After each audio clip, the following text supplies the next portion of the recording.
Hugh Jackman, he put on a thing about like unreleased press shots of him as Wolverine for the 3rd anniversary of Logan, and I was like, oh, that film was great. Well, shame we ain't gonna get no more. Well, we might, because apparently it's going to be Henry Cavill.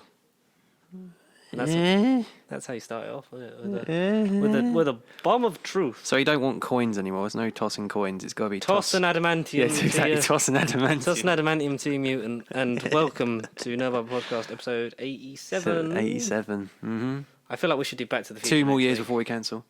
Back to the Future next week. Yeah, 88. Oh. 88 miles. I don't know.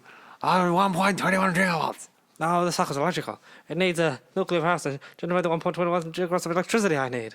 1.21? What the hell is a gigawatt? I love that movie. That should be out in 4K this year at some point. Oh my god, yes. I think April, May. I thought I read. Oh my god. We got a release date for the Star Wars box set. I know. 20th of April? 20th of April. Yeah, 20th of April. And do you know also what else we got? We've got season 14 pushed back to the 5th of May. Oh, I did not know that. Why is that? Did you not? Shall I read you the email? Why did that not surprise me? Oh. For once, can't we just have a season set with an actual date? What they should do is take whatever date they're going to put it out on and then push it back a month. And then, yeah. Then that maybe will balance it out. When was it out? Like the 14th or something of April initially? I don't know, Yes. 10th of April? Yeah. And so, let me just search in my emails. Amazon. Bloody May. Oh, it's baffling. Come on to entertain whoever, if they still make the sets. I don't know. Is it just BBC now? Don't actually know. Well, to entertain is I don't know, because I've tried to be in contact because of this slip. Okay, here we go. Unfortunately, the release date of this item listed below is changed by the supplier, and we need to provide with a new estimated delivery date based on the new release. Doctor Who, the collection, season 14, estimated the 5th of May, which is a Tuesday, which all the box sets come out on Monday. Oh. So the release date's the Monday, but Amazon apparently ain't getting it to me till the Tuesday. But then I've had that before with, I think, season 23 was the delivery date was the day after it got released, but then I got it released anyway. So sort your shit out to entertain, because I can't be bothered. Yeah, well, we can't. We're not in the office, I'm afraid. I know, it's really annoying, isn't it? But irritating. You know, you got to do what you got to do. And what we've got to do is talk about nerdy news and all the geeky stuff that exists in the universe. Every week. I feel like it's been enough this week. I feel like we've had our nerdgasm for the week. Like, you know, I feel like there's been a fair few bits. There's been some bits. Things. There's been bits. There have been bits and stuff and cack. And events. And events. We'll obviously talk about the Doctor proportions. Who Series 12 finale. Mmm. So, we will get into... Yes, Clarice. Yeah, you saw... Yes, Clarice. Go on, you quickly elaborate while I load up the news. What? Why did I watch that? Yeah, you watched Silence of the Lambs, 1991 live-action motion picture. I don't actually know why. I just did. It was just on Netflix, and it was just one of those things I was like, haven't seen it. Put it on. I'm so glad that you're becoming one with the culture. Oh, very gradually. Hot Fuzz today as well. It was just... Is that the first time you've seen Hot Fuzz? I started it months ago. After watching Shaun of the Dead, I just couldn't get into it. First time Hot Fuzz is the best. Out of the three? Yeah. But World's End is my favourite because I've seen it the least. Hot Fuzz I've seen so many times that it's like... I literally had World's End on for 20 minutes before I left, and I like what I've seen of it. I think I've seen both This Is the End and World's End. I think I saw them both, but I get them both mixed up. Very similar titles, together. But very different movies. Oh, are they? Oh, okay. I thought they were the same thing. But no, I think I did see both of them at the time, but I like World's End so far. But if I had to pick, I'd say Shaun of the Dead still. Shaun of the Dead is most people's one of their first 4 DVDs they've ever owned because of the time it come out. And, you know, it's cool and comedy. But Hot Fuzz, I think, is an improvement on the writing, the performance, and that, and Edgar Wright, Simon Pegg, and Nick Frost all working together. It is a hell of a step up, and it's a lot better than Shaun of the Dead. Shaun of the Dead's not a bad movie. No, Shaun of the Dead's really good. The quality just exudes, and The World's End, I think for me, just because I've seen it less than the others, I still find every time I watch it, I still get I get surprised by it. Yeah, that's what I tend to find. Yeah. And Hot Fuzz is so quotable and it's amazing and I love it and it's just perfect in every way and they should never make a sequel ever. No, leave that. There was rumours that they were going to do that. Yeah. A sequel but- ice cream trilogy, and also then it was that Slaughterhouse is going to be the first in a Chalk Ice trilogy because he eats a chalk ice in it. Simon Pegg. Slaughterhouse. What is Slaughterhouse Rules? You know the one the Oh prep yeah, school thing. right. Yes. I think a you couple come- years you ago. come to I didn't. that. I didn't see it. That's what you came No, with, I didn't didn't. No, I didn't. I know what I have and haven't seen. I didn't. I don't know, but it's really good. But Slaughterhouse Rules. Yeah. That's also not. It's not by him though, isn't it? No, he's in it. Oh, Edgar's in it. No, Edgar's not. Right, it's not in it. It's got Simon Pegg and Nick Frost in it. Oh, I see. Oh, but Yeah. they were gonna link that. Oh, okay. There was rumours that they were going to Yeah. do a sort of trilogy Thing. like that, but they haven't as of yet. So Oh, okay. Oh dear. But there, yeah, that's one on the list. that is definitely one on the list. Shall we Your dive? list of screenshots, never-ending screenshots. The never-ending screenshots. There's a lot of stuff because last week we sort of got caught up in the fact that Disney were employing a new CEO, Yeah. which happened quite suddenly, which we talked about last episode. So we're going to sort of try and cover everything that has ever happened this week and last week. We'll do the thing that we normally do, which is start with Marvel Studios in the Disney Magic Train. Da da da da da da.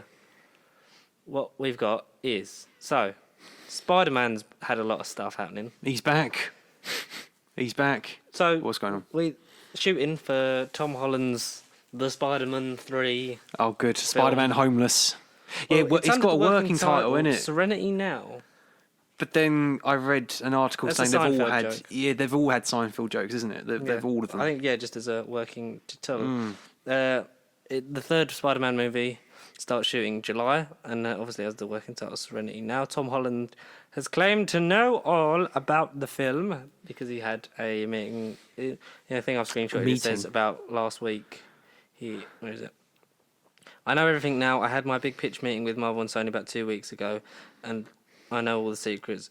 But I've also done about 1,000 interviews, so I know how not to spoil a movie anymore. So he's going to try and keep the secrets this time, hopefully meaning that he won't spoil nothing. Yeah, hopefully he won't spoil anything, and that's fine by me because we love Tom Holland. He's great. He should be in he's things. Brilliant. He should be in things that are great. He should also never remake Back to the Future. No, leave it. That deepfake video was so good. But don't do it, guys. Don't do it. No, just don't do it. Don't do it because, like Bob Gale said at the interviews to do with the Back to the Future musical, that is apparently amazing that I want to go and see. At some point, yes. That, yeah. You never one of the few I would never say. put your kids into prostitution. Okay. Which is fair enough. A good analogy, I suppose. Yeah. Yes. So we'll see how that Pans out. happens. But yeah, we don't want a. But if it was someone said, have him be Marty McFly's son. Exactly. Yeah. That is, why could that I not could work? just about, but I don't want anything. And then get Bill Murray as his old Marty McFly. No, you put Michael J. Fox in it. Oh yeah. Okay. You don't. Bill Murray as a replacement. No. If anything unfortunate happens. You don't replace if Michael J. Fox dies. Unfortunate. Because of his Parkinson's disease before, you don't do it because you respect the art and the man who was in one of the most influential sci-fi and genre films of all time. Fair enough. No, fair enough. You also don't touch Back to the Future because it's a perfect fucking film. Yes. It's one of the few. It's better than any Cornetto trilogy I've ever seen. Oh, it's better than 90% of the films that all the trilogies. Yes, every trilogy. Yeah, so Spider-Man 3, lots of rumours about who's actually going to be the villain, and they've said for a long time they want Craven, but there's also a Craven solo movie in the works. Oh God, is where there? he's always a step behind Spider-Man while he's hunting him, which would work okay if it was played by John Hamm. Yeah, John Hamm. No, do you know, it would be a good Craven. Jason Momoa. Yes. Oh, hell yes. And also it would make you fear for Spider-Man a bit because having a 50-year-old kid go up against a massive man. Bulky man, yeah. A man who could rip your face off. But would you? Are you excited for Spider-Man Trez? Absolutely. Given that this may be the final time going forward, he's in the MCU until they inevitably renegotiate and come up with some sort of deal. Or Bob Chapek, until they sell off. Until they sell off Sony. Until they buy Sony. Until Disney sell off all of the properties again. Just so they can keep. We go full cycle. We go back to the 90s and we just have a Blade movie. We'll just do that. Yeah. We'll do that. Yeah, because Spider-Man Spider-Man is very much going to be the face of the MCU going forward because he's the most recognisable character and the most child-friendly. Yeah, and most accessible to like casual viewers as well that aren't so hardcore with the comics. Yeah, everyone knows Spider-Man. 99% of the population knows Spider-Man. If you don't, then where have you been? If you don't, where you don't. have you been? If you know, you know. Would you have? Because there's been long-standing rumours that he'd team up with Deadpool, a la the comics. Great, yeah. I like that series. No, I'd approve of that. I'd approve. But the only thing I worry about is that you're having the most child-friendly character with the most bombastic character. With the R-rated character. Yeah, the most bombastic. You're going to alienate someone, so maybe don't do that straight away. But Spider-Man... Build up to it. Spider-Man homies or homeless or whatever we just called it, like many... I just love it if it was homeless. Many years ago. Homeless. Did you know that the Peter B. Parker is meant to be the same universe as... As Holland, so that's meant to be him older. In Spider-Verse? Oh, that's a scary thought. That's the thing that came up online. Oh, that's a scary thought. That is a very scary thought. But it's at least one step closer. My name's Peter B. Parker. It's one step closer to the crossover, maybe though. You don't have to build the bridges as such, because if that's true, then you'd just be getting the previous actors to then come back, and that's how you can have your have your cake and eat it too. But I'd also like to just with different fillings. Maybe we see how this one pans out and how Venom 2 and Morbius Morbius is going to be crap. Morbius is going to be bad because like Sony cannot cut a trailer together. No, they spill way too much. But one thing I did like Jared Leto in was freaking Panic Room. I watched that as well this week. That's good. Pretty decent. That is a good film. He's great in it. Tom Holland was asked if Spider-Man could bring back one character of the dead between Tony Stark, Uncle Ben, his mum, and his dad, he would choose Tony Stark. Oh, but that says a lot. That's MCU, isn't it? As he's contractually obliged. Yeah, but like I also say who is Uncle Ben because we don't know Uncle Ben in the MCU. It'd be nice to get Uncle Ben referenced. Yeah, exactly. At least on screen, at least by mentioned. name. Yeah. Because. And also, a good point has been made on like the fact that he attaches himself to these father figures in his life, like Tony Stark and then Mysterio in Far From Home, because it's almost like he's an orphan who like lost his uncle due to like a mistake that he made, and he's now trying to make up for it, and then clings onto every father figure that comes into his life, which says a lot for the psychosis. Of the character. This isn't really like a news thing, but IGN like posted that because Chris Pratt and Tom Holland are on the press tour for Onward. Oh yeah, I forget that's out. That's like when next week. Yeah, that's when he was talking about Spider-Man and stuff like that on some of the questions on like MTV and like Radio 1 and stuff like that. But Chris Pratt and Tom Holland want to host a Dungeons and Dragons session with the Avengers. Oh, cool. And it was tweeted by Deborah Ann Woll. Okay, from Daredevil. Daredevil? Yeah, Karen. With a thumbs up. What's going on here? Is that a hint? God, I feel like because where they cut back on the animated like Hulu series for The Offenders, are they refocusing their TV stuff elsewhere and drawing back some budget so that they can? Oh Jesus! Because there's a pitch for Punisher. What MCU Punisher? With the guy who did The Raid.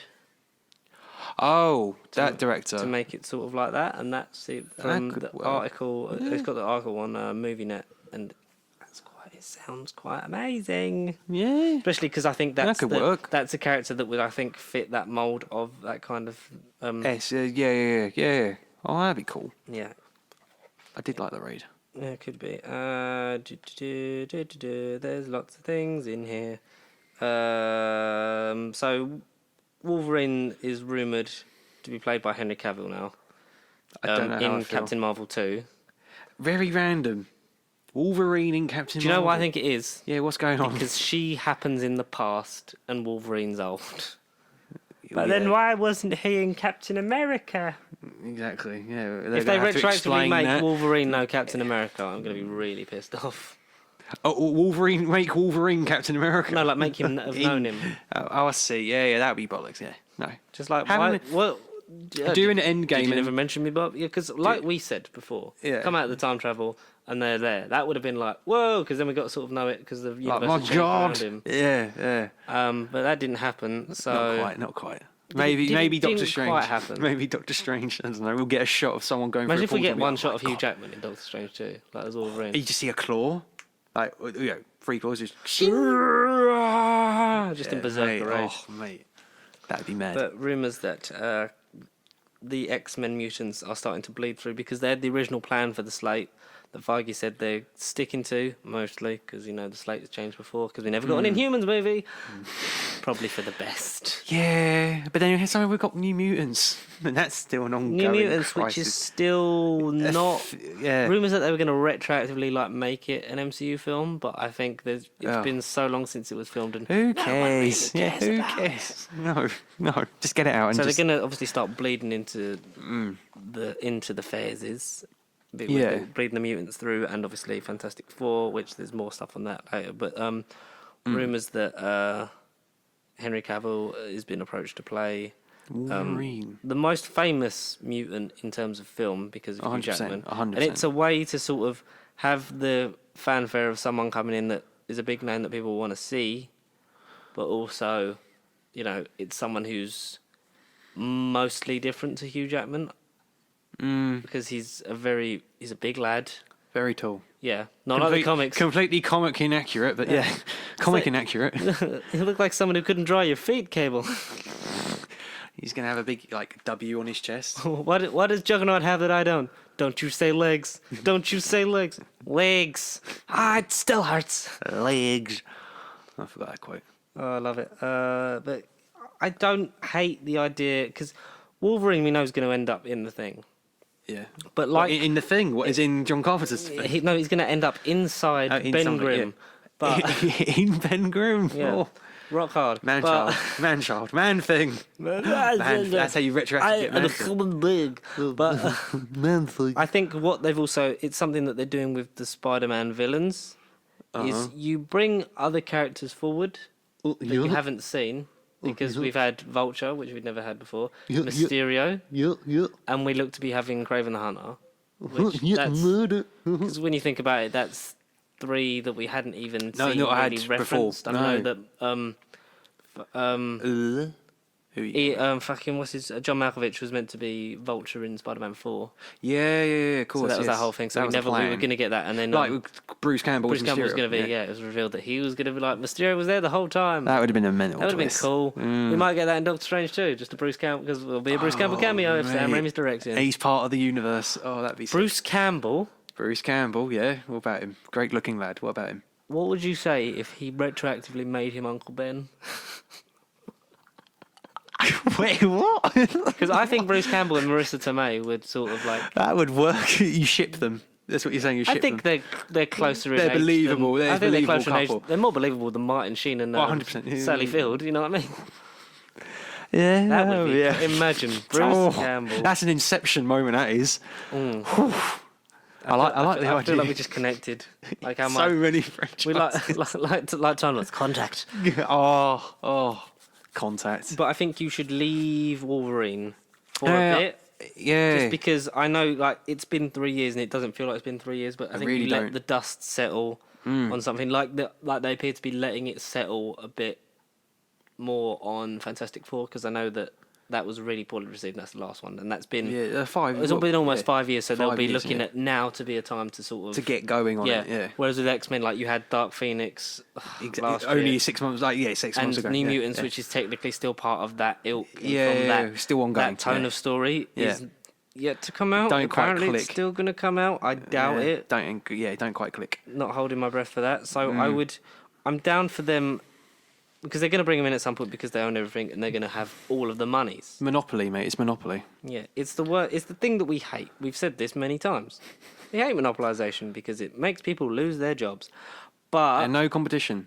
You rest Wolverine, you make Cyclops a lead of the primary X-Men member, and actually like he was in the cartoon, pretty cool. Pretty cool. Badass, yeah. But I want that outfit. I want the 90s outfit, Cyclops. I want that. And you also need a man that's in very much the way you'd get someone to play the Doctor, whatever person. They need to see Cyclops. They need to be old and young. Whereas Pertwee looked very old, but he was very young youthful in his ways. Yeah. And Matt Smith was a very young man, but had the face of an old professor. See, Gene. And Jodie's got that weird thing too, where she's got quite a youthful face and very childish in some of her ways, but she can be broody very broody and adult. And Tennant was just like, well, he was quite good. well, he was technically the most popular Doctor at the time, but when you look at his character arc, it wasn't the best. No, he really weren't. But no. I will say this to defend him: saying I don't want to go was very much part of his character, because his character was a selfish, egotistical maniac who always had to be the hero of his own story. Sci-Fi. Scottish. Scottish. Have you seen Dead Water Fell with him in it on Channel 4? No. That was very good. Is that? Yeah. That was very good. Broadchurch on acid. Oh, right. Oh, recommended. Broadchurch acid. Recommended. Now on sale. It is. So that's the thing. Thor might be in Guardians 3. Yeah. He might not be. Yes. Change that to yes. Because no one knows yet, including Chris Pratt. But Chris Pratt also doesn't know why he supports a homophobic church. It's really a shame, because I like him and he's doing good stuff that I enjoy, but it's like, whoa, you're making lots of donations to this Dodgy church people, that believe that homosexuality is curable by hypnotherapy and stuff like that, and is essentially a disease. It's not good. It's not something you mention on his resume. No. And we've got an apology to do to Johnny Depp. Well, I've got an apology to do to Johnny Depp, which we'll get onto because of that kind of thing. But oh, good old Johnny. Say la vie.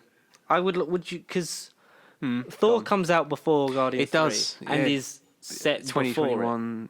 Yeah. So maybe the way around it is you have the Guardians in it at the beginning, and then get separated just on kick the ship. them off. Then, literally carry on from that scene in Endgame. If not, recap it, condense it, and just or be like, I'm with the that, captain. Yeah, open with that scene, and then he just gets kicked off the ship. Yeah, and then the ship, the Milano can fly off, and then that's their role done. Oh, please, use knives. I don't know what the ship's called now, because apparently it's a different one. Because it is a slightly different ship, but we just call it... Milano, we know because that was the name of the first one. And we remember that one. All right. The Bilano. The Bill Murray. The Bill Murray ship. The Pilano. The Pilano, I don't know. But, yeah. Oh, okay. No, that's how you do it. And maybe just a quick scene. Because there was rumours that we'd spoken about before that it was to even the odds between them and Adam Warlock. Because I shall call him Adam. Adam Sandler. And then David Hasselhoff starts singing, so then we all got distracted. Very weird. That was weird. In these times of hardship, just remember, we are Groot. Dun, dun, I like that music video. That was a good music video. But Zac Efron, Adam Warlock. Yes. Yeah, Zac Efron. I would have Zac Efron as either Adam Warlock or him or Taron Egerton as him. Oh, 100%. Oh, yeah. Whatever one you cast as Adam Warlock, you cast the other one reverse. Yes. Oh. Troy Bolton. Was his character's name? No, get Troy Baker. Get the voice artist to do it. Yes, Human Torch, yeah. So Zac Efron's mould and Troy Baker's voice. You CGI out Zac Efron's face and put Ted Bundy's head in it instead. Oh, yeah. I don't know. That's the look at Cletus Cassidy on I prefer that, yeah. Venom 2. Yeah, because the wig's not ridiculous. No. Woody Harrelson is a man with very little hair. And shame. And unfortunately, not as much time left on this earth as the franchise will dictate. No. Because if you were casting a Carnage that was going to maybe... Be a Carnage. But stick around maybe for you stick around longevity. Carnage either in the background or come back and maybe come back in a couple of years and wreak havoc again, or you do Agent Venom but with Carnage. Yeah. I feel like they're going to set up some kind of special ops team with the symbiotes. That's what makes you think that ain't the real Carnage. I feel like they could still give us a younger, maybe Cletus Cassidy Jr. I don't know. They'll give us a younger. There's lots you can do with it. Yeah. But I just But I totally agree with you about Woody not being around for long. He hasn't got long on the. Well, it's not like he's really old and he's going to die. No, but in terms of he's in his mid to late 50s. Yeah, I don't want to say around there, without looking it up. If you're gonna the average maybe span of a franchise is 10 years. Yeah, give or take. Yeah, give or take.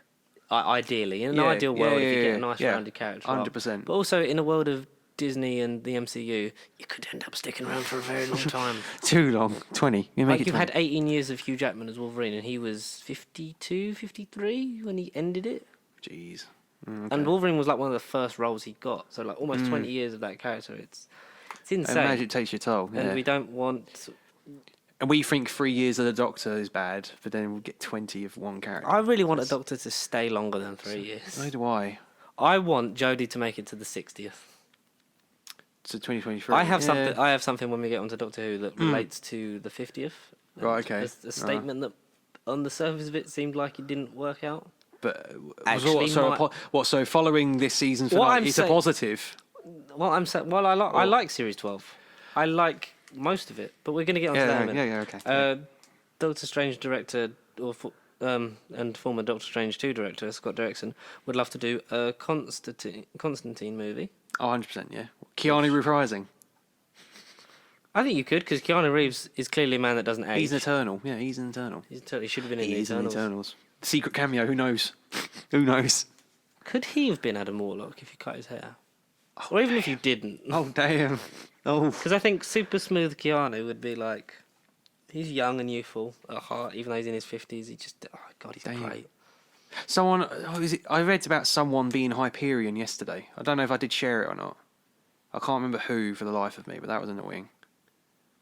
But Hyperion is basically Superman. But I cannot think for the life of me who it was. I'll have to find it.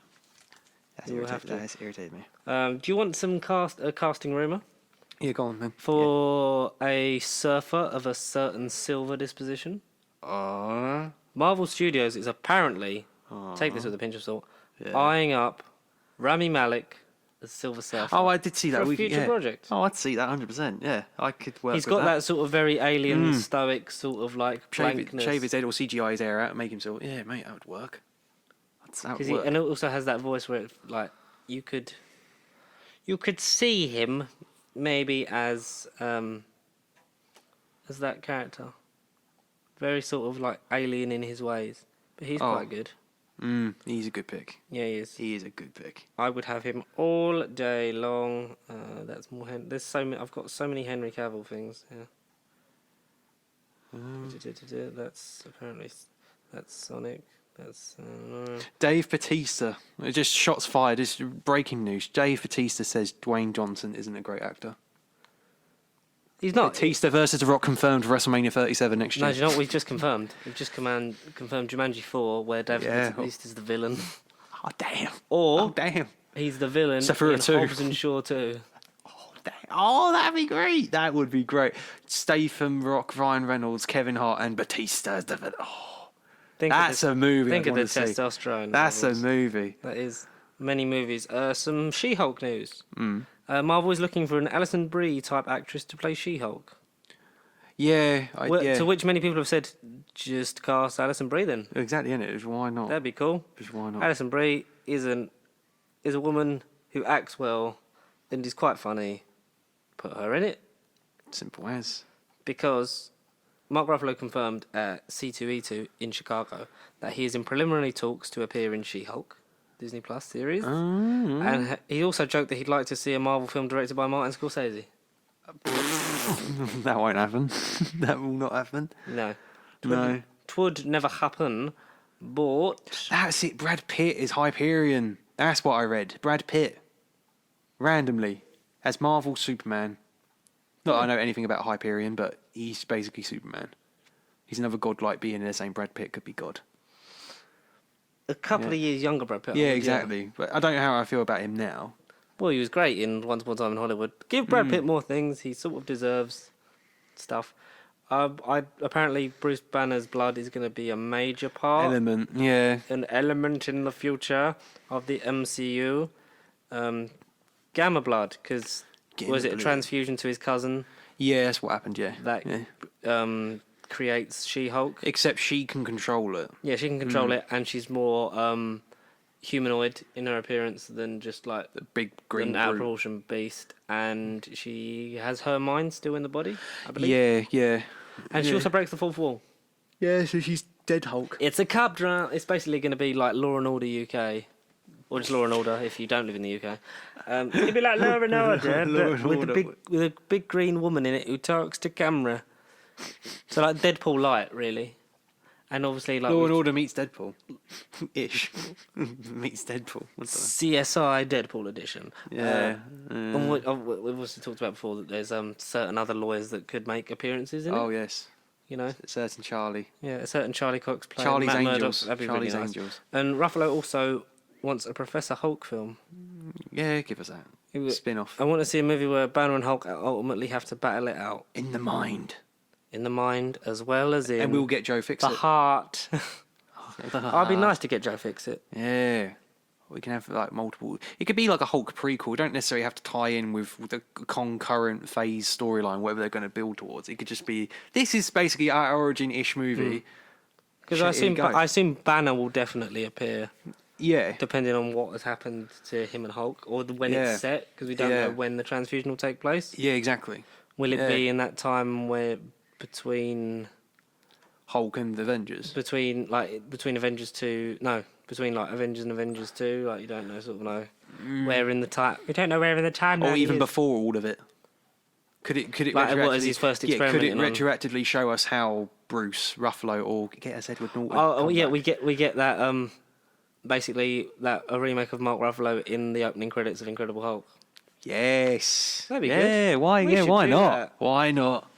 Oh, that'd be even better. Falcon and Winter Soldier. Had a lot of stuff because Disney Plus is. Well, yeah. Where are we? The 4th? It's like 20 days away.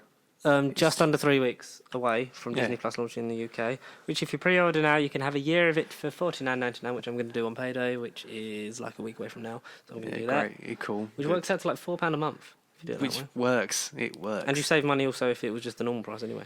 A lot of casting and just general stuff, which would do the that shows and then jump into like Star Wars and DC and stuff like that. So Batroc Zilipa is rumoured to return in The Falcon and the Winter Soldier.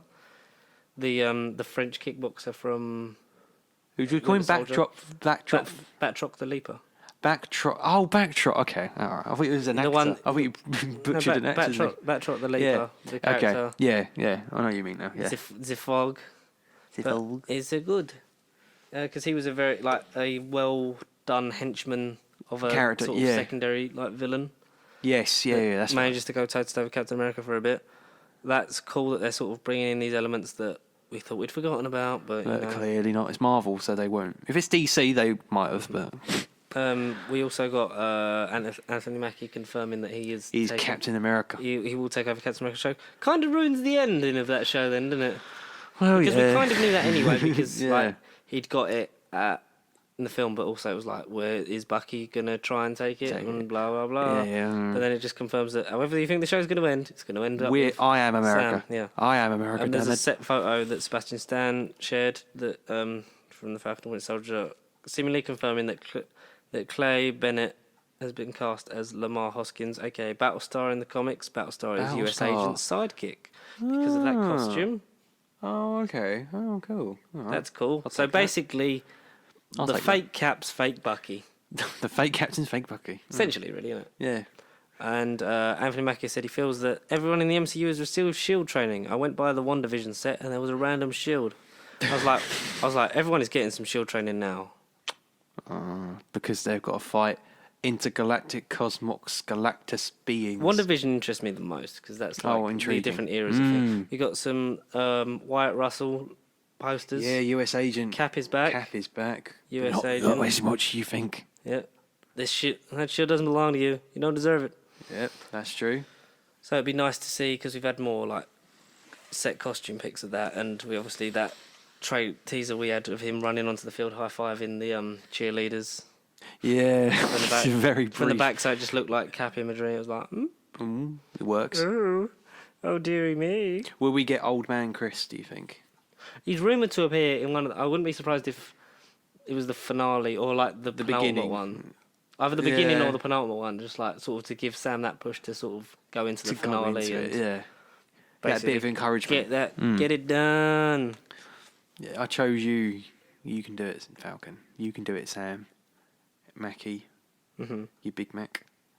Okay, so we got this stuff about X-Men villains appearing in Falcon and Winter Soldier. As long as the Thunderbolts are rumoured to be sort of set up in it as well. Great. So maybe the theory is they'll work for S.H.I.E.L.D. or S.H.I.E.L.D. or whatever, but then it will be characters that will, like I say, they'll work for S.H.I.E.L.D. You think they're good, and then they'll turn and they'll be revealed. Or just they work for Thunderbolt Ross. Yeah, And then Thunderbolt is the leader of the Thunderbolts. And he's maybe a big red thing. Brooding creature. Yeah. Maybe. Ooh. And then you tune into She-Hulk and you find more about that as well. Apparently, Omega Red is rumoured to be a character in Falcon and the Winter Soldier. And that is another way of bleeding in the mutants. This plot leak of episode 1 has been submitted by an anonymous user who claims to have seen an unfinished version of the episode. By details we see here, it seems to be the pilot. Let's read and see how Omega Red fits into the story. So, Sam isn't allowed to be capped because of the events of Civil War, but trusts US Agent to take over the mantle. US Agent generally wants to do a good job and doesn't realise he's part of a bigger plan. Sam and Bucky have to work with Zemo to track down a crime syndicate called the Alchemists. Okay. Zemo is essentially their hostage, but he has vital information. They go to Mandripol with him, and there they meet Batroc the Leaper and Omega Red. Agent 13 and Bucky seem to have a romance, very flirty vibes. Sam judges Bucky for it, and Bucky says that Steve dated her like 70 years ago. William Hurt is in the show, at least in one episode. Okay. Seem to reference the events of Black Widow. Zemo escapes from them in a speedboat at the end of the episode. Sam got shot in the episode. Jeez. So take with that what you will, whether how true that is from a leaked Reddit user. I don't approve of the romance. I do. You don't go touch another woman, another dead friend's woman. But also, it's a dead friend's woman's actual, niece. Yeah, innit? Yeah, it was So, dodgy. It was always weird. It was always weird when they kissed. So it not being capped sort of makes it like this is more acceptable. It's appropriate. Yeah, exactly. I'm more accepting of this. What do you think of that proposed? I'll see, like you say, see what happens, and if we get I sort of broke down what you said into like mini paragraphs. If we get say 6 out of 6, then great. If we get 4 out of 6, good. If we get 0 out of 6, it'd be great because at least it subverts expectations. What of that interests you is the fact that US Agent is oblivious to the plans, and is then going to be because he'll obviously be used as a pawn to be sort of like the weight between them, but whether he'll like then turn heel. Turn heel, yeah, good. Yeah, turn heel. To then be a obstacle in the way of them. Of Falcon, yeah. Yeah, that's a theory. That's gonna be a nice journey to go through over 6 hours. So because on paper, when they announced this show, I like realistically, apart from the battle between who's Captain America, like what is this show going to be about? Well, we still don't really know going into it, and that's as close as we're going to get. And it possibly sets up the fact that there's multiple villains in it that maybe they'll set up a little team, maybe like the Thunderbolts or something. Yeah, going forward. The Thunderbolts have been rumoured for a while. Yeah, so we'll see if and when they materialise, so to speak, because it drops in August, so we'll know for definite all of that kind of thing. WandaVision officially wrapped their production, so that's great. The second one. So Falcon and Winter Soldier first, then that in August, then November for WandaVision. Yeah, because October's Mandalorian season 2. Yeah, that's right. Yeah. As far as I know, sort season of thing. 2 of Mandalorian. Has there any been more update on whether we'll get that weekly or is it? Apparently, we're gonna get it weekly. God damn it! So I'd just binge it now if I was you. If I'd waited this time and I found out that news, I would have said sod it. I can wait. Because by the time that the season 2 drops, then we're all getting it at the same time, so it's not really going to be an issue as such. Yeah, bugbear to me. But Full get the Odin Force in Love and Thunder. You shared that. Great. Let it happen. Let it happen. Is it just about making him more OP? Do we care? Not really. No. It'd be great if he's OP while fat. I liked fat for Bro for. Mm-hmm. Just keep Bro for. Yeah, don't get him thin straight away. Yeah. No. That's the Punisher thing that I said about earlier. So we'll see. I like the sound. Yeah. As long as it's John Bernthal, because he was great. Oh, exactly. Everyone's got to stay. From Screen Rant, an Infinity War deleted scene would have focused on Rhodey's PTSD from his injury that he sustained in Captain America: Civil War, which was quote tweeted by @Asher Danvers. Asher Danvers. Just like yeah, let's skip the character development parts because fuck it, right? Well, very true. That is very true. No truer a word spoken. Yeah, we don't need that one. Yeah, what if? The Back to the Future. How are these people getting deleted scenes? Is this off of the Infinity set? No, not like they haven't got them. They've just like spoken about them like through People. Oh, Yeah. okay. So like people going, "No, we did this," and it was like okay, and then like something like that. People have made these deleted scenes and just gone, yeah. What if this is a thing? They've just talked about the ones from what they know based on like production stuff like that. Has anyone actually seen, or have you seen reviews of the Infinity War set? You know, the 23 limited. No, is it out yet? I think America's had it for ages, but not for us. Bloody Americans! Lana Yanks. Condor wants to return as Jubilee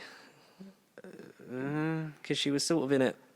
Don't really matter. No. Maybe give her because it would give her a chance to actually be Jubilee. True.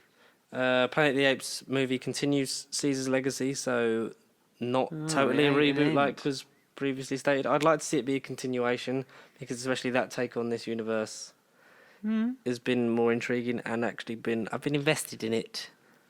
So Yeah. I guess I suppose. Yeah. Okay. It's been like that trilogy is strong. Great trilogy. Yeah. I still need to just watch them, but better as it goes on. Yeah, 100%. Yeah. Independence Day 3. No one cares about that. Independence Day 3. That it would they'd want it to happen. Simpsons movie 2 wouldn't be a sequel, even if it ever happens. That is. No, we could keep it all standalone. Yeah, because that's the one thing. Because I feel like Simpsons movie was just so of its time that, especially now, you could warrant it having another one. Like SpongeBob somehow is about to have a third one, but then it's got Keanu Reeves as a tumbleweed. So sold us. Let's do it. That sold us. But we just sort of let that go for a bit. Because Simpsons has really been pushed in the marketing for Disney Plus, especially on their Instagram and stuff like that. But while we getting it, that's the thing that I read that was kind of in the air. Apparently we are. Because of Sky. Yeah, but yeah, we should. Sky is still going to show it because I think because a lot of the stuff that rumoured for the reasons it was coming out of here later was because of the renewal of the rights with Sky in terms of like Sky Cinema, stuff like that, stuff they're showing. Like but with terrestrial television, it's a bit sort of murkier legal water. So I assume they'll still show it because they're still going to show it on TV anyway. We're just having the whole. I think it just availability for on demand is going to be the thing that's mostly affected by that. Yeah, but we will see in 3 weeks' time. So, which is very exciting. 21 days roughly. It's very exciting. Just under 3 weeks. Actually, counting down the days. I'm literally for all these days. I'm going to think about all the Disney films that I've not watched. And then how many I'm going to watch on that day. A series called Love, Simon is being pulled from Disney Plus because apparently it's not family friendly. I don't know what the story is behind it. No. Like what the actual show's about, but someone said, but Thor beheaded Thanos. That's not really family friendly. My God, no, that's the DCEU Zack Snyder script, that is. That is, and also because jeez. The reason for Lizzie McGuire's showrunner exit is because Terry wanted to use more adult themes for the revival series, obviously because Lizzie's now an adult. Yeah, it makes sense. And Disney Plus is more invested in family-friendly content. There's a chance the series might not happen at all. No. Because obviously the showrunner walked and had previously walked out on original Lizzie McGuire and then had another show cancelled that they were working on at Disney after that. So it seems like I know Disney are all for content because they know that if they make quality content works, yeah. People come back, don't they? Oh, 100%. Longevity. That's something that Walt Disney knew himself, that like if you keep making quality things, they'll come back and spend their money to do it. So it's just a script of a good business. That's just a good formula. Just keep doing things. Are you looking forward to The Mandalorian Season 2? Absolutely. Even though you've not seen any of Mandalorian. No, I have a theory on how it ends, but give us about 3 weeks' time and I'll come up with a theory. And I'll let you know then how I think. I can't wait for us to properly talk about The Mandalorian. It's going to be good. The Mandalorian Season 2 is apparently recruiting Robert Rodriguez and Logan director James Mangold to direct the episode. Yeah, great. Yeah, that's cool. It's cool. They give us a Logan style episode. Taika Waititi direct a couple. And voiced one. As well. He voiced that droid robot thing. May or may not have got shot. No, I don't know where you read that, George. Reddit lies. Reddit lies. You liar. Yeah. You brought him here to kill me. I still can't believe the prequel trilogy is the second best trilogy. I know. We never said that. We would have never said that like 3 years ago. 2 years ago even. I liked them mainly because the nostalgia of being a kid, like because we're technically our kids of the prequel era. Yeah. I suppose. I hate to be a kid of the sequel era because what was the sequel trilogy actually about? If you can tell us, email us nobubblecontent@gmail.com. Mulan producer says removing Li Shang from the film. Okay. Oh, all right. So Li Shang, I didn't know Li Shang wasn't in it. No. At all. Because isn't he the love interest kind of? Yeah. And apparently Li Shang was influenced by the Me Too movement. Having a commanding officer that is also a sexual love interest was very uncomfortable and we didn't think it was appropriate. But also, people have gone on to say, many like tweets in this kind of vein, Li Shang's entire arc is about realising that Mulan isn't lesser than him because she's a woman. He learns and grows because of her. It's almost like men could learn something from this story. Exactly. Because he's also one of the first bisexual icons of Mulan of Disney because he obviously fancies her as Mulan, like is attracted to her as Mulan, but also when she's Ping. Ping, yeah. So that's progressive. It's almost like it feels like they're taking a step backwards. Yeah, it's almost like the people who've made Mulan haven't seen Mulan or get the point of Mulan. It's all very sort of a bit too PC. No. They're trying to do the BBC thing and it just isn't going to work. They're just trying to be hipster, but... No, it's not that. I think it's just that... It's just a thing that I don't really get behind. Yeah, now that you said it, it does feel like a major missed opportunity. They keep saying stuff about... I can understand a dragon. Yeah. Removing a dragon, but like an actual, like you just said... Yeah, because it's more of the book than the... And plus, dragon... I'm not really going to make... Like, if I want to watch that, then it gives me... Like we say all the time, that I feel like we're bored of saying, make them different so that we have a reason to watch them. Because if it's like Beauty and the Beast and just a shop-for-shop remake, what's the point? I could just spend £3 on the DVD and watch that. The original classic masterpiece. I wouldn't have to go to the cinema. No. That's why That's why Jungle Book's the best one, because it's different. That's why Aladdin's okay, because there's differences in it and the character performances are a lot different to, And the director did crime movies. It's totally not the Disney formula. Yeah, but that was... I have theories that is a very heavily committee-based movie. Yeah. And Guy Ritchie didn't have a lot to do with that. Star Wars keeps saying stuff about Rise of Skywalker. Yeah. Apparently, they confirmed that Palpatine was a clone. Yeah, it wasn't the original body. Yeah. To which someone's just gone, who gives a shit anymore? Well, 100%. Yeah, exactly. That's reaction. It's almost like they keep coming out with things to make that film better. But they keep digging that hole. But then, if he was in a clone body, why would he stay in a clone body that was battered and decaying? Exactly. He was worse than the original body. That's weird. Stupid. Oh, this is always the plan. Rubbish. You'll pay your price for the lack of vision. Well, in it, yeah, that is the quote to use against that. Oh, lack of vision, indeed. I don't care about Star Wars anymore. I just want to let that... Even though we've got the box set coming, I want to just let it sit, and then I'm just going to relive all my favourites and... Forget. Wonder why I spent £200 on it. They also confirmed that the Rey and Ben Solo kiss wasn't romantic. Oh, good. Okay, good. And all right. It was just there. At least I've seen people come out and say that at least they're embracing straight baiting. Like they're not just sort of putting that in there. Also coming saying that they didn't just do it for that. Yeah, which is a good thing. Yeah, it's a sidestep in the right direction, maybe. A sidestep in the right direction. Yeah. No, it works. It's just a weird phrase. We'll use Johnny Depp to link to the next item. Oh. So he's apparently being considered for one last return. Wait, he's Adam Driver's dad. Oh my God. He's Han Solo's dad. Never tell me the odds. Millennium. Falcon. Why is the ram always gone? Johnny Depp being considered for one last return in Pirates of the Caribbean 6, which was a softcore reboot. Apparently. There's 5 of them, isn't there? Yeah. Oh, the upcoming one. Upcoming. It's not 6. Well, is it even happening still? Well, there's a Pirates of the Caribbean movie happening. Right. But it was rumoured to be reboot because of all the stuff surrounding and him. Not with Johnny Depp. And the stuff with Amber Heard. Yeah, because, and also, no, he's not a bankable name in Hollywood anymore because that, and then, but the false allegations didn't help him, and we were very vocal before. We had Johnny Depp as a thumbnail. We did. Because, the stuff that happened. But it come out that Amber Heard did solicit 90% of that, at least. Yeah. She was the instigator, and, made him appear the villain, which is in a day and age where it's meant to be, equality. It just proves that how much that the other way around can be twisted. Yeah. Being how twisted anyone in her can say favour, anything. and because it was a man, it's like this is horrible. But if it's a woman, it's like it's acceptable. We're not going to sort of do it. So I just want to say, sorry, Johnny Depp. Sorry, pal. Amber Heard, you're a massive bitch.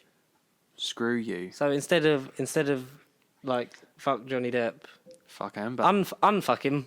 Unfuck him. Fuck him, yeah. But let him have a rest from cinema still, because I feel like a lot's gone on. Instead of Love Simon, let's make Love Johnny. A fan film. Love your Johnnies. Love Johnny. Love your Johnnies. Let's maybe wait a couple of years. Yeah. To Fantastic Beasts 3, even though it's going to come out this year, because they're going to come out every 2 years. No, but I read 2021. Oh. It's not going to be this year at all, which is great. Totally following the formula. That's fine. I suppose it is fine. Hopefully it is used to fine tune. I don't care anymore. We don't care, no. But also, there's a petition about getting Amber Heard replaced by Emilia Clarke for some reason. Random. As Mira for Aquaman 2. Okay. Yes, get Amber Heard out of that movie. 100%. No, don't put Emilia Clarke in it, because unfortunately, I don't think she's proved she's a great actress. Nostalgia. Oh, she's great with the CGI dragons and her tits out, but she wasn't very good in Solo. No. She was okay in Last Christmas. Yeah. But I think it was more the script. I think some of that's down to the script. Yeah. And she hasn't Terminator, she was really bad in. She was cringe. Yeah. She was weird in it. She was the weird American She was doing accent. an impression of Linda Hamilton. Yeah, no. But not in a good way. Not in a way where it's like when Rob Brydon does Ronnie Corbett. It wasn't that good. No. Anything's better than that. So we'll see. You need to get her off of that, because she's a bad person. Screw her. And it sends the right message, and we can right some of the wrongs that we've been doing this whole time. Done that. Apparently, Fast and Furious 9's bringing in Ben Stiller. Random? Someone joked that it would be another long-lost brother. Because I love how John Cena's referred to his little brother in the trailer. Ben Stiller is going to be John Cena's dad. But not Dominic Toretto's dad? Exactly. Or it's going to be John Cena's foster son. What's something stupid? I don't know. His lover. Oh. Ooh. That's quite good. The intrigue. You like The Witcher, right? Which version, the game or the series? Because I was kind of mixed on the series. Yeah, what about it? Kim Bodina from Killing Eve the Bridge has been cast as Vesemir in the second season of The Witcher. I don't know who He's a man with a face. He's a man with He'll a face. be on your TV. In 2021. He will be. Christmas 2021, There is a Teenage Mutant Ninja Turtles reboot. Great. Reportedly in the works, and will be dark and faithful to the comics. Great. Because those two movies were just for the toys. Yeah, no, for the And merch. Johnny Knoxville was replaced, which was like, he was a good voice actor. Clearly not. G.I. Joe spin-off Snake Eyes wraps as Henry Golding shares final set photo. Can't wait he for plays Snake Eyes. can't I wait really for like Henry Golding. Yeah, I really do. I dig him. I want him to get good roles though. I don't want him to be overexposed like we do with a lot of people, like with Tom Hardy. Yeah. Tom Hardy's given too much, man. Yeah, no, thinking about it, he is. You shared this. Mission Impossible 7 shuts down over the coronavirus fears. It's bad. It's the flu. It's just it's weird because we get sort of these. Let's get scientific and political. That these kind of disease it seems to pop up every couple of years. Has a big pandemic, expands, and then disappear. Like what happened to Ebola? What happened to swine flu? Which are all the same thing. Wash your hands. Yep. Coronavirus is a flu-based disease, which has about the same mortality rate.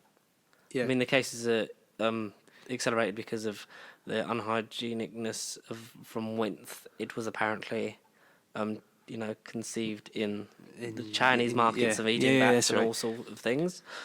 But it's killing off the old people, which is unfortunate.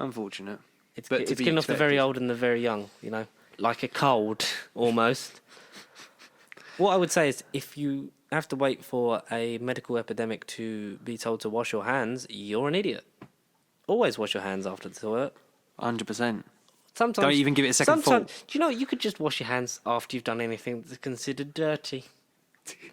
Taking out the bins, maybe wash your hands. Oh yeah. You know, picked up some dog shit, maybe wash your hands.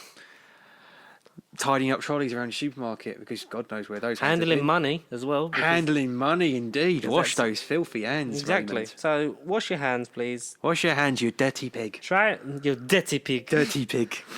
That whole thing of him's been going around. Liam tagged me in it today. It's been going around for so. I love it. Dirty pig. It's the best thing to do. Is wash your hands, you dirty pig. Dirty pig. Oh my God, I miss it. I adore him. Steven Spielberg has stepped down as Indiana Jones 5 director, but will remain as hands-on producer. James Mangold, Ford vs Ferrari / Logan, is in negotiations to helm the film. Cool. I don't mind who directs Indy. No, I don't really care. As long as there's a story, as long as Harrison Ford looks like he cares. Exactly. And as long as the theme music's in it. Yes. Apart from that, do what you like. Yeah. Don't have aliens in it again, though. No, I need to rewatch those films again. I haven't seen them in years. My favourite is Last Crusade. That's the one I've watched the most. When I think of the original three, I go to Last Crusade. I don't know why. And I like Temple of Doom more than people give it credit for. Yeah, same here. Yeah, I'd say Raiders not my least favourite, but I don't know. Raiders is great, but it's been overhyped. No, it's been sort of copied so much in terms of an adventure film now. It was like the sticking point of this is what we got to do for a big adventure. Yeah. Oh, do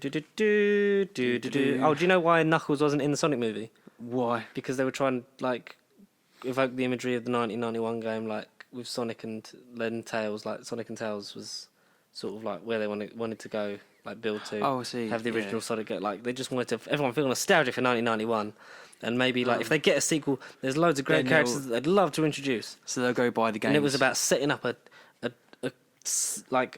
rivalry between Robotnik and Sonic that could be palpable and taken into future films. I see. So that's okay. So they basically want longevity and they want a franchise, which is bold ambitions. Franchise. Bold ambitions. I like it. Do you like the Buttman? Yeah, from what I know of it. Do you like the look of the Buttman and motorcycle Buttman? Looking at that, no. I don't know. This is a year 2 Batman film. Yeah. He looks like... I know Batman Year 1, but was there a comic called Year 2? No, it's just they're saying that it's set in the second year of his, so it's still a young Batman. Yeah. In his crime-fighting career. I saw an image on Robert Facebook. Robert Pattinson. I saw images of like the cows. It literally was just from a side profile of like all the cows. You had Keaton, Bale, Affleck, and Patterson's. But Patterson looks like from the side, it looks like he's gone back to like 1939 Detective Comics, like the OG suit, which I'm not keen on. But I feel like we're gonna get adaptations of the suit anyway because it's a kids' movie, and Year 2 suit. It's a superhero movie, so we're gonna sort of like. It's homemade. We're going to get an advancement in this film series of him doing that. I hope so. I'll give Patterson credit. I want to see more of his stuff, and I'll give him credit. He ain't just a vampire no more. Or a bat, so, I'll give him credit. Yeah, exactly. And I'm interested to see what he does, because... I just would have preferred if it was that. I know it's fan-made, but I would have preferred that. I personally like the black and yellow logo. I feel like we're going to get to that. At some point, yeah. I feel like we have to see him evolve. Gil Perez Abraham has been cast as an undisclosed role in Matt Reeves' Batman film. Okay, well, who does he look like to you? If you had to cast him and get, I don't really know the Batman characters, so I'm gonna say Martha Wayne. Martha Wayne. Oh dear, after having cancer. Oh Jesus. Sorry, Batman's dark. Maybe we'll get... That was very dark. Suicide Squad finished filming. The Suicide Squad finished filming. James Gunn can't wait for us to see what he's got made, and thanks everyone for the support after the turbulent times in his stressful times. To think that was the beginning of our podcast when all that happened. It is, that's weird, man. That's the third episode. That was, and then James Gunn, we have saved him. Apparently they're casting gymnasts. The Batman are potentially looking to cast men and women with circus skills. The Flying Graysons may potentially make an appearance in the film. Good. Maybe that guy you just shown Dick Grayson. Like a mid-youngish Dick Grayson, it's maybe. Confirmed to be. It's Batterson. It's Robert Pattinson. Robert Pattinson. It's just Batman. It's not a Dick Grayson on a motorbike. But also, No. his suit's refined in... Like the guy in the undisclosed role just a minute ago. Oh, he might be Dick Grayson. He might be Dick. Oh, yeah. That's what I was getting at. No, no, not the guy on the bike. Oh, Gil might be Dick, yeah. Yeah, he could be Dick. I don't know. But also, because like you saw from the costume reveal, like compared to the other suit, like that's more of a refined one. So maybe that is an earlier point in the film where it's sort of because it seems more patched together and more combat-y, and I like the actual costume reveal one. Maybe he'll just go through multiple suits in the film. Yeah, I think Iron Man-wise, it's going to be like that, isn't it? It'll be multiple. Eventually... He'll have a suit for certain scenarios. And then say eventually if the DCU gets back on track and they really kind of want to do Batman v Superman again, then you can get a big bulky Iron Man suit-ish. I think you keep Ben Affleck. Like you have him just become the Nick Fury of the Batman Beyond. Batman Beyond eventually, if you want a Batman character in that. But you have him be the Nick Fury sort of bankroll in it. Because then all you need is a cameo from Affleck. Yeah, exactly. Because he opened up about why he left. Because of his battles with alcohol addiction and abuse and stuff like that. Yeah. Because he'd gone through that. And also he said the negative criticism from the press, Batman v Superman and Justice League sort of zapped his interest, sort of really drained him. And because he wanted to, it was a point where he wanted to direct, write and star in it. And then was like, I'm not directing it, but I still want to be in it. And then was just out of it completely. No, I don't want it. Yeah. He said, I showed somebody the Batman script. They said, I think the script's good. I also think you're going to drink yourself to death if you go through what you just went through again. So he really struggled personally. It was, I think, a New York Times article. I did read some, yeah. Really struggled personally with like that whole thing, which is unfortunate for him. Because no one should suffer alone. I say we understand that, but we're not quite A-list Hollywood actors, so. And we're not quite alcoholics yet, so. Some more than others, I don't know. But he also has I get that. a statement that was about the Zack Snyder cut. Uh-huh. I didn't know about it. Zack was like, hey, they're doing this thing. And I said, Zack, I love you and I support you. However, I can help you. I love you and support you, however, I can help you. I do think that movie, you know, having two directors is a very weird thing. And for Justice League, the director had a family tragedy. So you have a kind of cow's body with a horse's head. A little bit with two directors a lot of times, for better or for worse. I do think Zack's cut should be available, which is meant to be a HBO Max thing, but I don't know. We'll come to that when we see it. Who cares? I agree it should be available, but, you know, not necessarily to fix that movie, just be like that. If you really care about it, you can have it. Just because it'll make money. A bit on the side, yeah. Someone made a point of like, it's funny how far we've come for the DCU to already have body doubles. For Shazam and Birds of Prey. Yeah. God. It's a weird fault. It's unfortunate, but they still exist. No. Yeah, that's that for that. Charlie Heaton, who will play Sam Guthrie in the New Mutants, and is you know, more importantly Jonathan. Jonathan says he wants his career to end up like Robert Pattinson's, so he wants to be a vampire, masturbate in a lighthouse. What? Vampire masturbates in the lighthouse. Yep. That's all those kind of things. And wear tight spandex. Uncharted, apparently, Antonio Banderas, Sophia Ali, and Tati Gabrielle have joined Tom Holland and Mark Wahlberg in the upcoming Uncharted movie. Cool. So that's cool. That's going to happen. I thought this was cool because this would appeal to you. The old timeline with the Flash, and then after Crisis on Infinite Earths. Flash Returns, not Crisis. Because I haven't seen anything post Crisis, so I don't know what.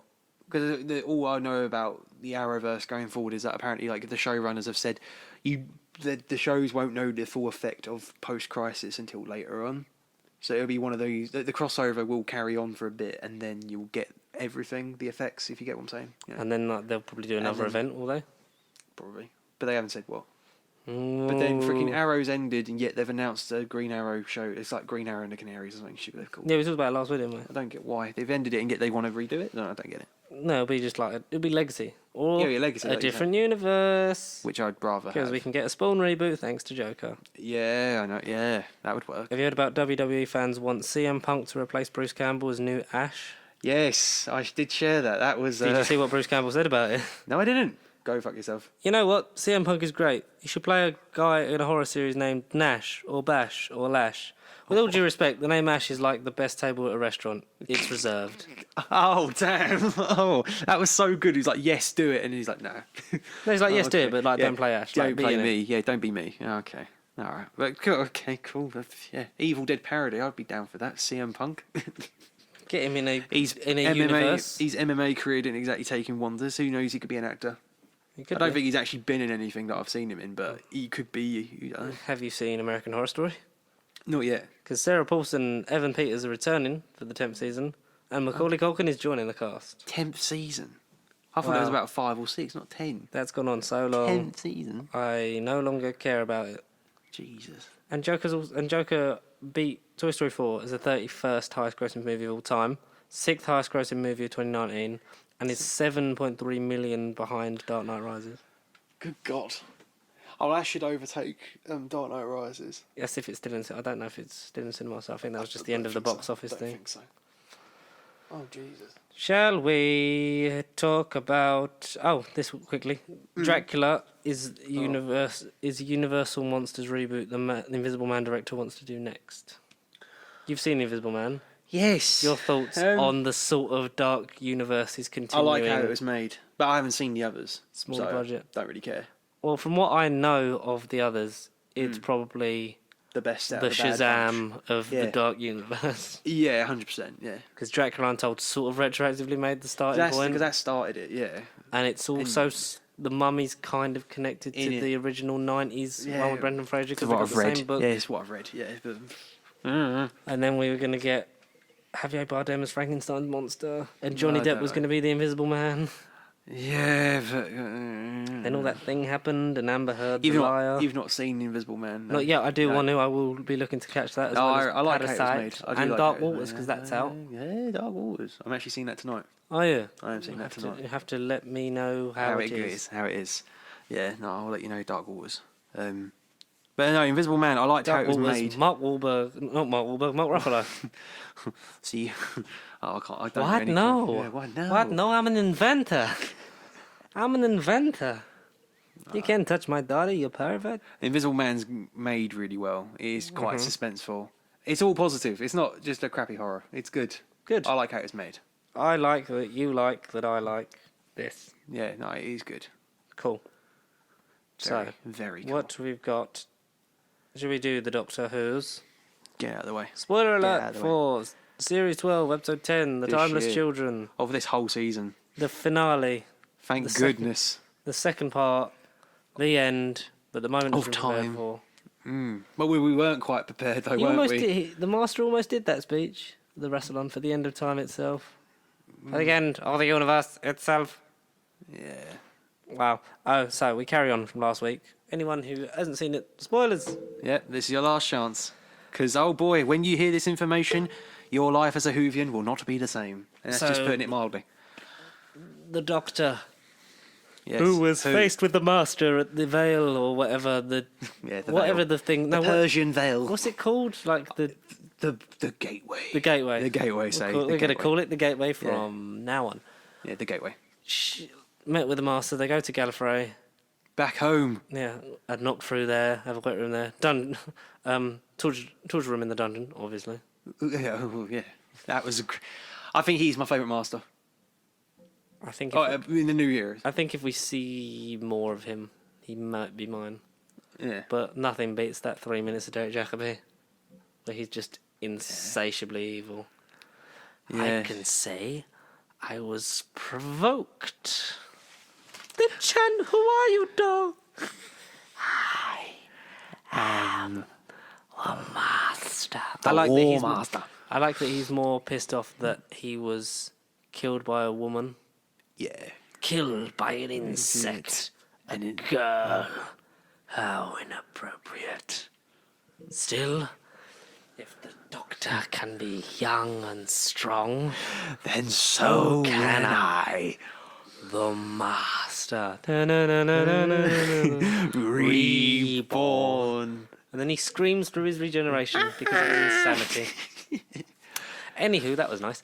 But that was very Sacha nice. Dhawan returns as the Master, obviously. Takes them to Gallifrey, you get the Matrix. He destroyed everything. Not about Keanu the Matrix, Reeves, not quite the Matrix. because the Matrix of the Gallifrey is basically the living history. Yeah, kind of their archive. Because Time Lords are a being of consciousness more than body, because obviously regeneration. Or so we thought. Yes, so we all thought for the first 10 minutes. Because the thing that's confirmed in Name of the Doctor is that they wouldn't have a grave, because they're such like focal points in time that what body, what face would it have? True, that is very valid. What are you point. expecting a body? I've had loads of them. I quite like that as a thing in Series 7. Yeah, Moffat done a lot of one shit. of the few positives. Moffat done a lot of shit, but I like that. Yes, so they're in there. He puts to learn about the timeless child. Puts her in the Matrix. We learn that we'll focus on this, and then we'll go back to the companion bit, because they're sort of they're relevant this episode. They've been irrelevant for most of the fucking show. I know going forward they are now, but I mean, especially the fact that Graham and Ryan's arcs were done with the end of Series 11. Oh, basically, yeah. And maybe they should have been a pair. That's when Graham should have stayed behind and been the grounding anchor. 100%. Yeah, but mate, memory lane. So going through the Matrix and revisiting the history of Gallifrey. So what was the species that were native to Gallifrey? I did Google it. You quickly Google that, and I'll say what happened. Because Tecteun, and native of the planet Gallifrey, a simple species on a distant planet, a very sparsely populated planet. Yeah. That they Shibogan. The Shibogans. They are Shibogan. They code word for Sontaran. I wish. Someone made a thing. We'll get onto that, because the regenerating Cybermen and the regenerating Daleks from Series 9. Someone went, so are the Sontarans doing this next, or they regenerate and they get taller. Subtly. Yeah. Yeah, you get Sontaran. Is that a reference to my height? Short answer, yes. Shame. You had Shame. The words are the weapons of women. But that's a very sexist Sontaran from 2008. The Shibogans, and Tecteun, a native Shibogan, she pioneered in space travel. Very rudimentary, like unsafe. Bare bones, safe travels. Yeah, bare bones. And she went to one of the distant worlds and found a child thrown through the same gateway that we've seen previously from Barristan Selmy from Game of Thrones. He was guarding it. Convenient, yeah. Literally, I was like, that guy, he was in Game of Thrones, but I don't remember his name, and I had to Google it. And it was really annoying, because watching Game of Thrones... He was just that guy. It was like, Barristan Selmy! Here, boy! Melted down with the others. He's a great actor. He is cool. I like doing Game of Thrones people tend to do quite well in Doctor Who. Ian Glenn was quite good in Time of Angels and Flesh and Stone. So she finds a child, a small infant girl, takes her back to Gallifrey, because they travel. She grows slightly older, obviously, learning about the biology, trying to... You could say she was timeless, you might say. Yeah, well, it is the timeless child. Well, yeah, it is the timeless child. And learning more about her biology to figure out where she's from, while playing, for some reason, on a cliff with a spaceship toy, falls off the cliff, seemingly died. But the first ever regeneration on Gallifrey. Known history, yeah. Known history on Gallifrey. Occurred. Which, did you like the new effects? Because it's a new visual effects company.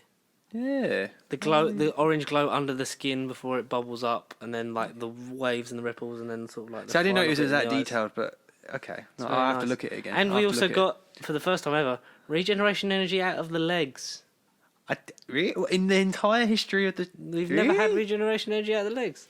That's well observed. Every time it's just been upper body. It's just been I from think what the camera's shot. From what I gather from my brain canon, from what we've seen, George's brain canon. From what we know of regenerations from present, is that it seems to come out of the exposed layers of skin.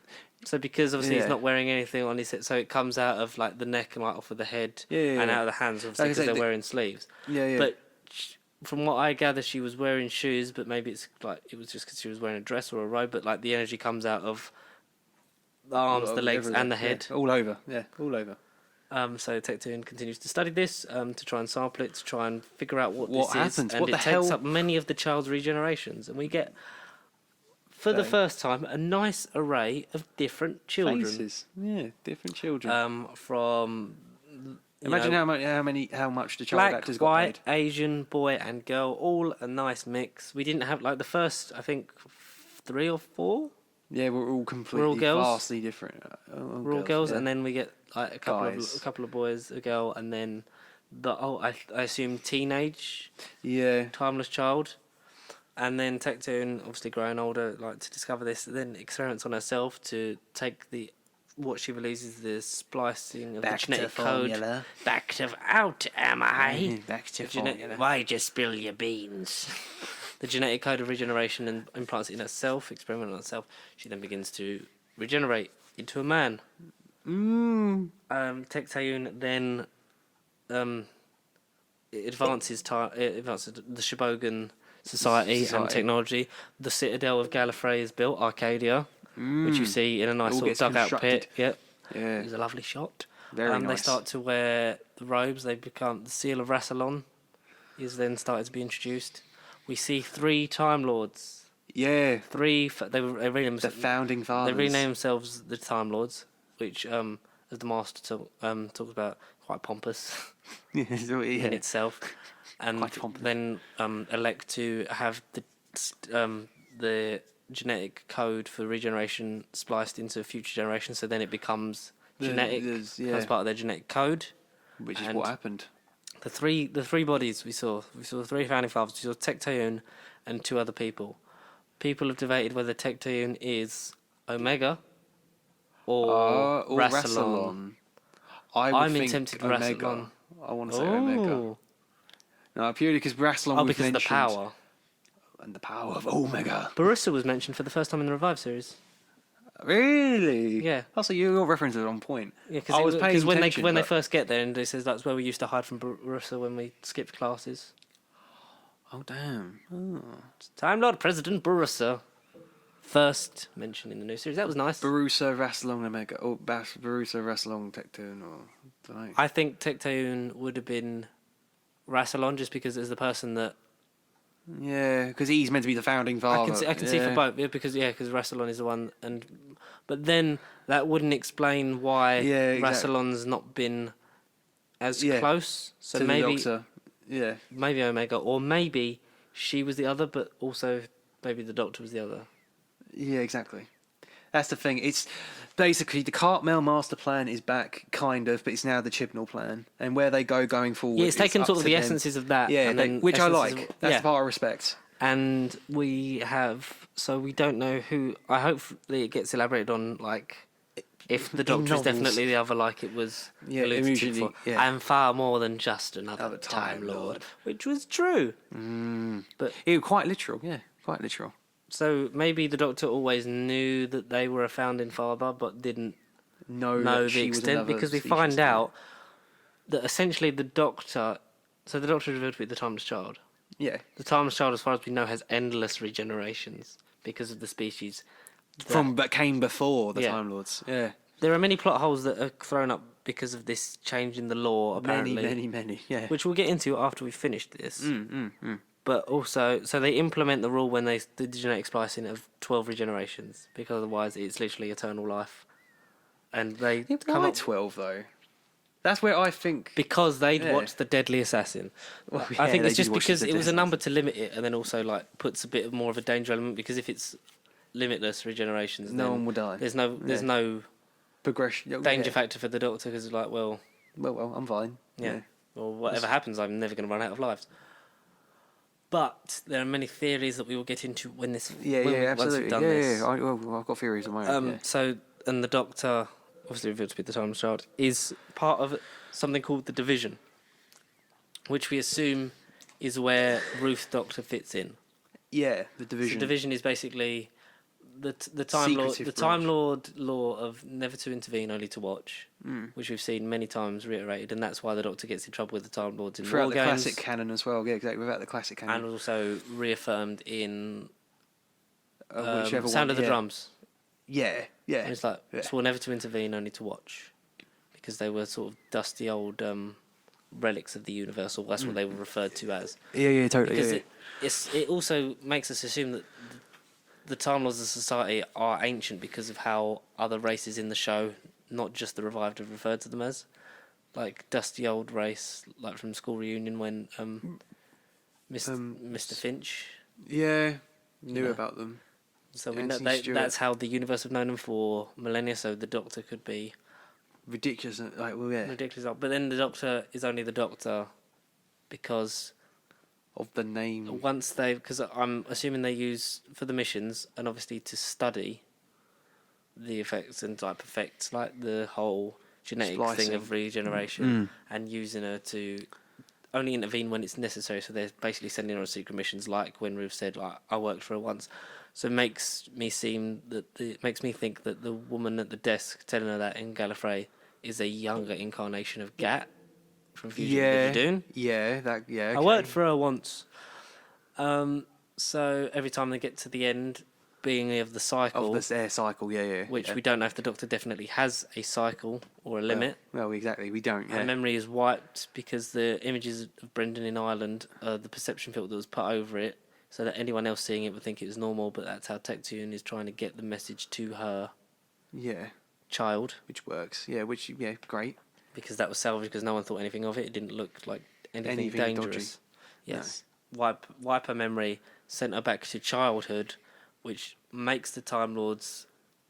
It puts them at the status of what I want them to be more than Hellbent did, because it shows them to be the like boring losers that they are, and that they've always been to be that they're just sort of there. Because the whole thing is the Doctor's been different, which we now know that she is definitely more. Because however many there are, I didn't like that she defeats the Matrix. Yeah, with the power of the theme tune. She defeats Keanu Reeves. Yeah. Oh, with the power of the theme tune as well. In the background. I think with her 13's theme, it would have been more appropriate. Thematically, it would have felt better for me. Yeah. But so she uses, because she's being drained by the Matrix, she has a vision of Roof Doctor, whether that's just in her head or the conscience of the Matrix calling to it. Because we don't know. So we know that the Doctor has lived many cycles.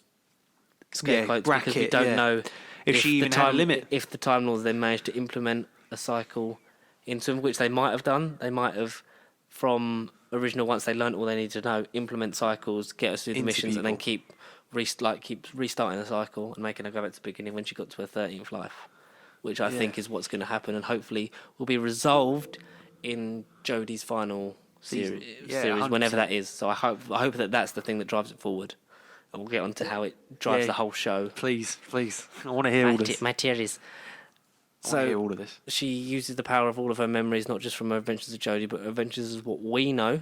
Yeah, we as the audience. We as the audience know that of these 13 versions of the Doctor, technically 14. Technically 15. Yeah, because the extra David Tennant and the John. See the big Finnish hand spin-off that hasn't been produced yet. Because as far as we knew, she was the second regeneration, third body in of this the Matt Smith cycle. Because Matt Smith technically then started was the reset because he was the 13th, but also the first, and blah blah blah. Yeah, blah, exactly. Gee, so many numbers. My head's going to explode. Too many bodies. The Morbius Doctors are confirmed, which is great. That's cool. I like that. Yes. Yeah. So the man whose name I forget who invented the Zygons is a canon version of the Doctor. So is Hinchcliffe. Yeah, it's great. It's great. Great. So all those Morbius Doctors are confirmed. So we know that there's endless, and it gives room for many people have said that Chibnall's basically said that everything's canon. Yeah. So you could have Schalke Doctor being a canon one. Doctor. Yeah. All the ones from Curse of Fatal Death. Yeah. Like all that kind of Mr. stuff. Mr. Bean was the Doctor.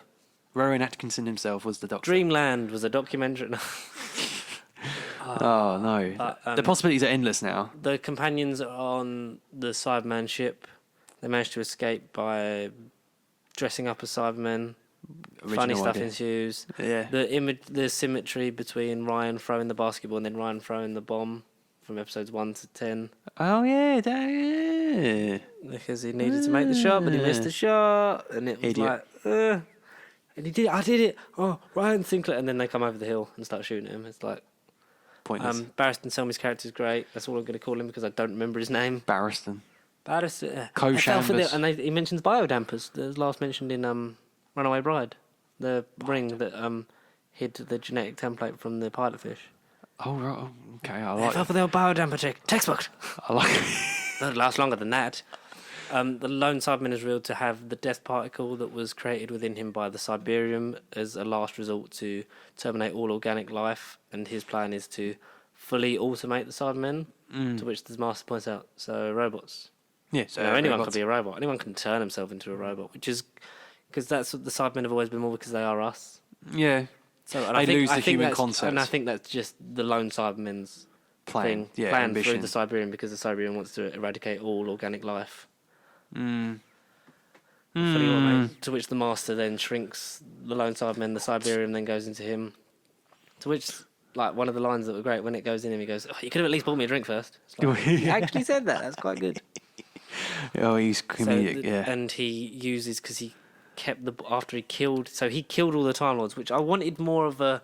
Because the Doctor, for a long time, whether she did or didn't know about the Day of the Doctor happening, believed for a long time that she had killed all of her race. She had blown up 2 races to save the men, like the billions of lives that they were going to save.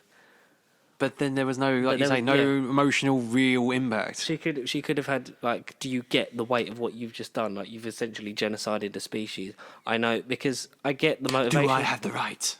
I get the motivation, the fact that, you know, like, because he's never been this angry before, and now we get why he's probably... Because the reason I am what I am is because of you. A part of you is within me. He can't stand. Yeah.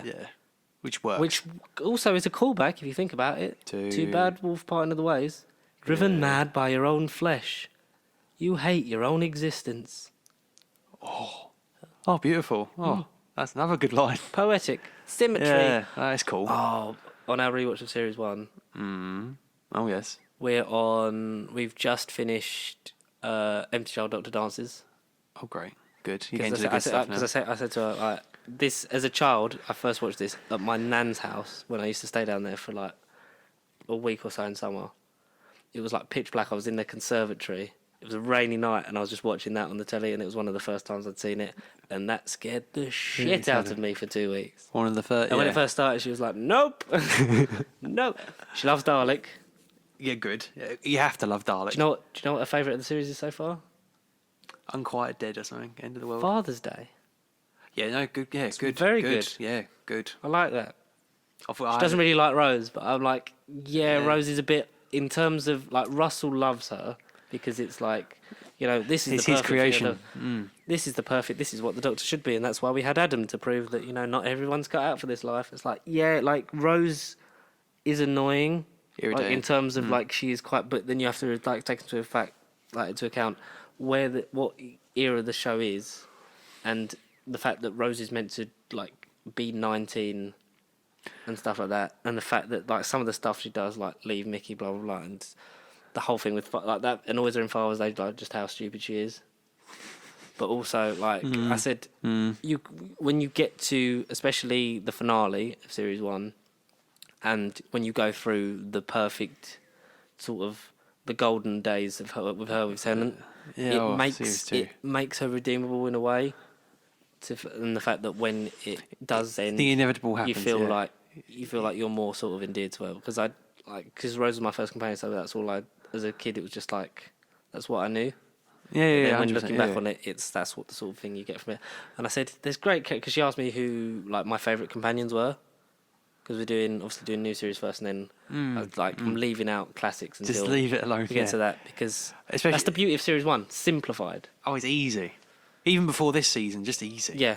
So I said my favourite companions are, just roughly in order. So Jack, Martha, Donna. Jack, Martha, Donna. Okay. Amy and Rory. Together. Parts of River.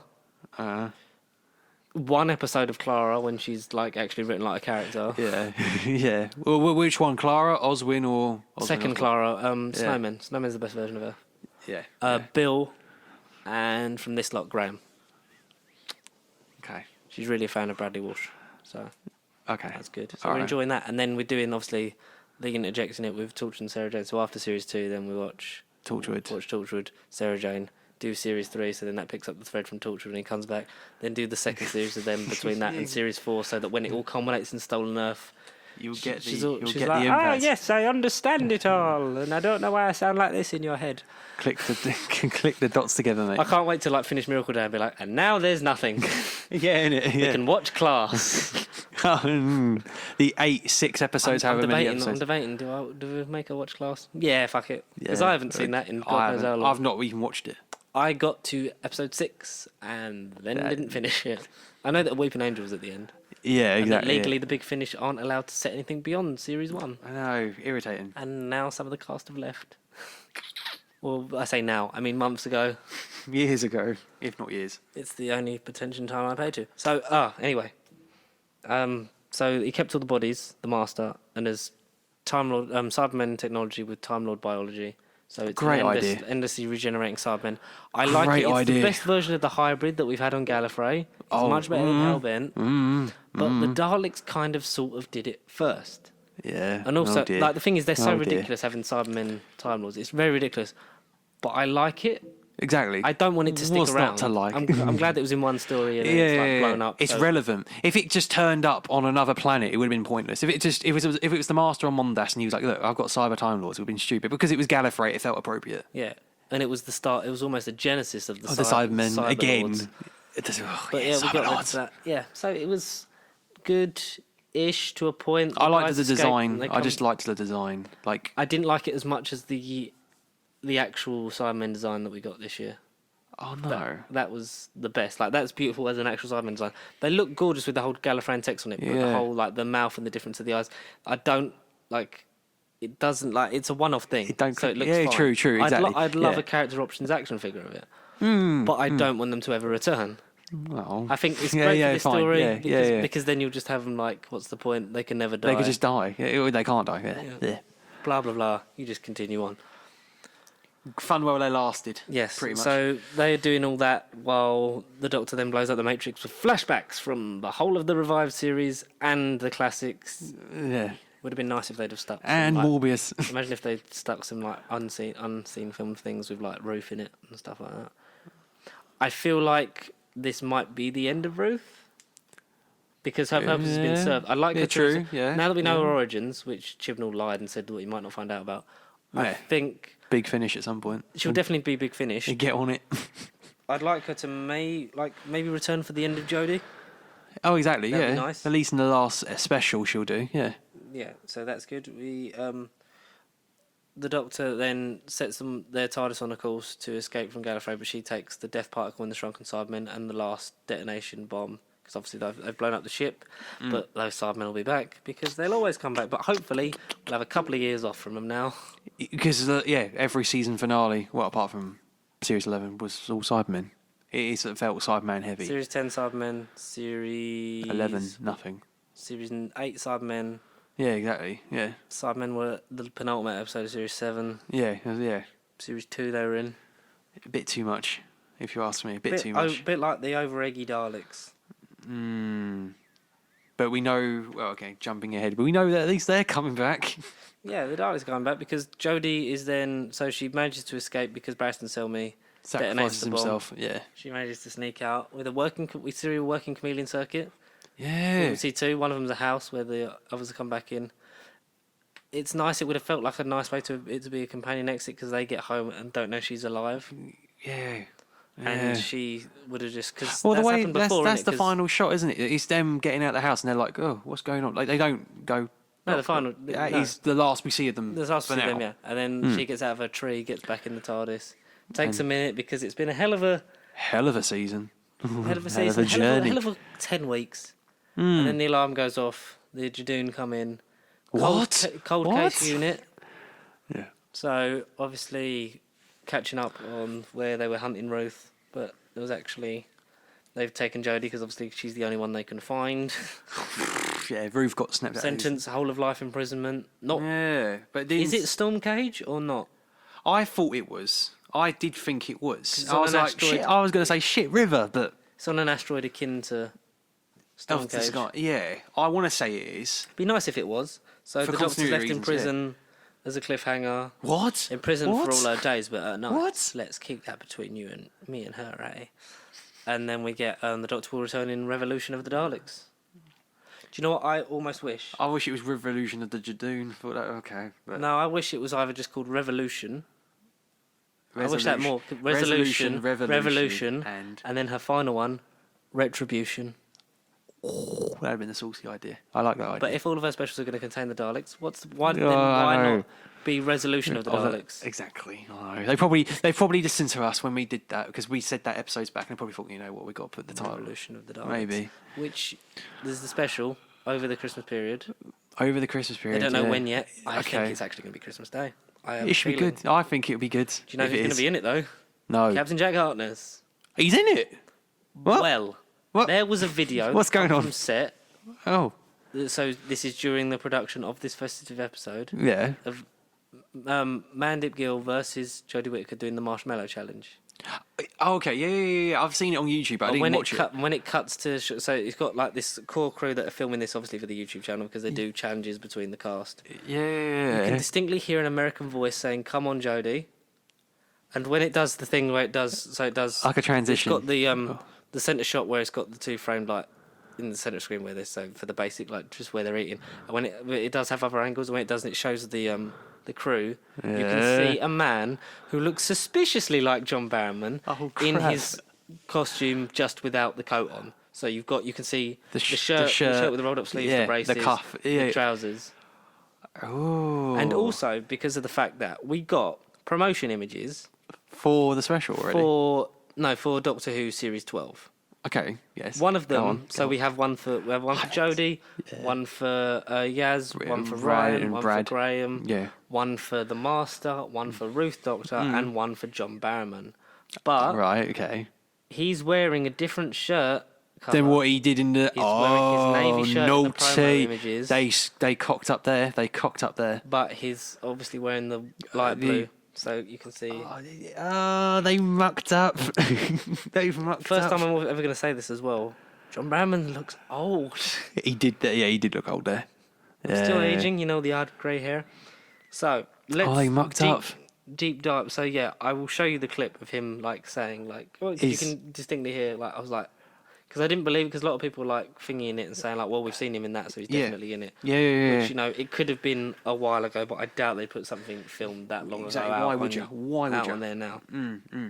So some stuff from Doctor Who. Doctor Who.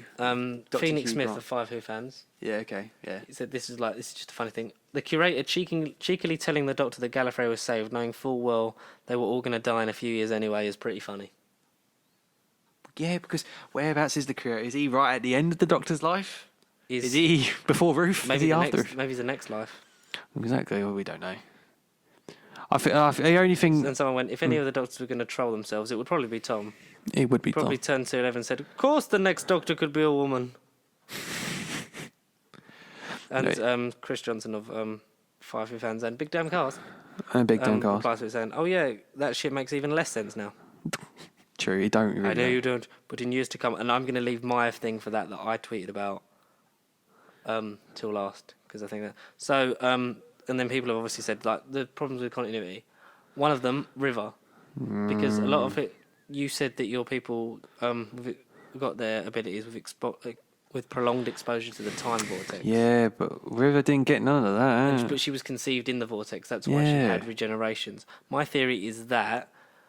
So the advancement in medical and just scientific advancement with the Shobogans, and then just becoming that was their basic Time Lord code, their genetic code, which then allowed the advances in research for growth, like the TARDIS is being grown and in space time travel and stuff like that, blah blah blah. So then maybe the time vortex cemented that sort of as their DNA as they're going shoved through it time in the and space, vortex, because they're travelling through time and space in TARDISes. That's what I'm sort of hanging on to, or sort of saying that might be a thing of it. The thread. I'm trying. Other than that, I can't think of another reason. I agree with that little thing. Yeah. Yeah. We're also saying, can we agree that Matt Smith could have regenerated whether Clara asked the Time Lords for help or not? Now, George, how did you say that? George Sheard? Sheard. I would have said Sheard, yeah. Theory. When George the Time Sheard. Lords wipe the mind of the Doctor, turning back into a child, eventually become the first Doctor and then the start of the series. Yeah. Restricted him to the 12 regenerations, which is what we... Yeah, which is... yeah. Time of the Doctor wasn't just a new cycle, it was the Time Lords granting the Doctor his original ability to endless regenerations. Right. That's a theory. Yeah, That's okay. doable. Yeah, that is doable. Considering what we know the confines of the show, yeah, it's doable. Like the three founding fathers of Gallifrey. Rassilon, Omega, the other / the Timeless Child, maybe. Yeah. That's cool. Yeah, that's doable. Okay. Yeah. Those that say the canon hasn't been changed, the Doctor is the Timeless Child, or can always regenerate. That means the time of the Doctor, when Matt Smith was irrelevant, Trenzalore is irrelevant. But I've also... Because also, those stories were written beforehand, so you can't retroactive... You can't... Ignore it as such. You can't ignore it because it comes before, but also, it was not always going to line up.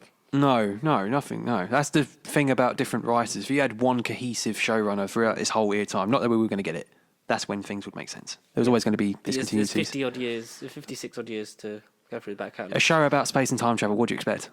This is to do with the writing of Jodie. Yeah, this series. Go on. This comes from James on Twitter at J Arkham Reviews.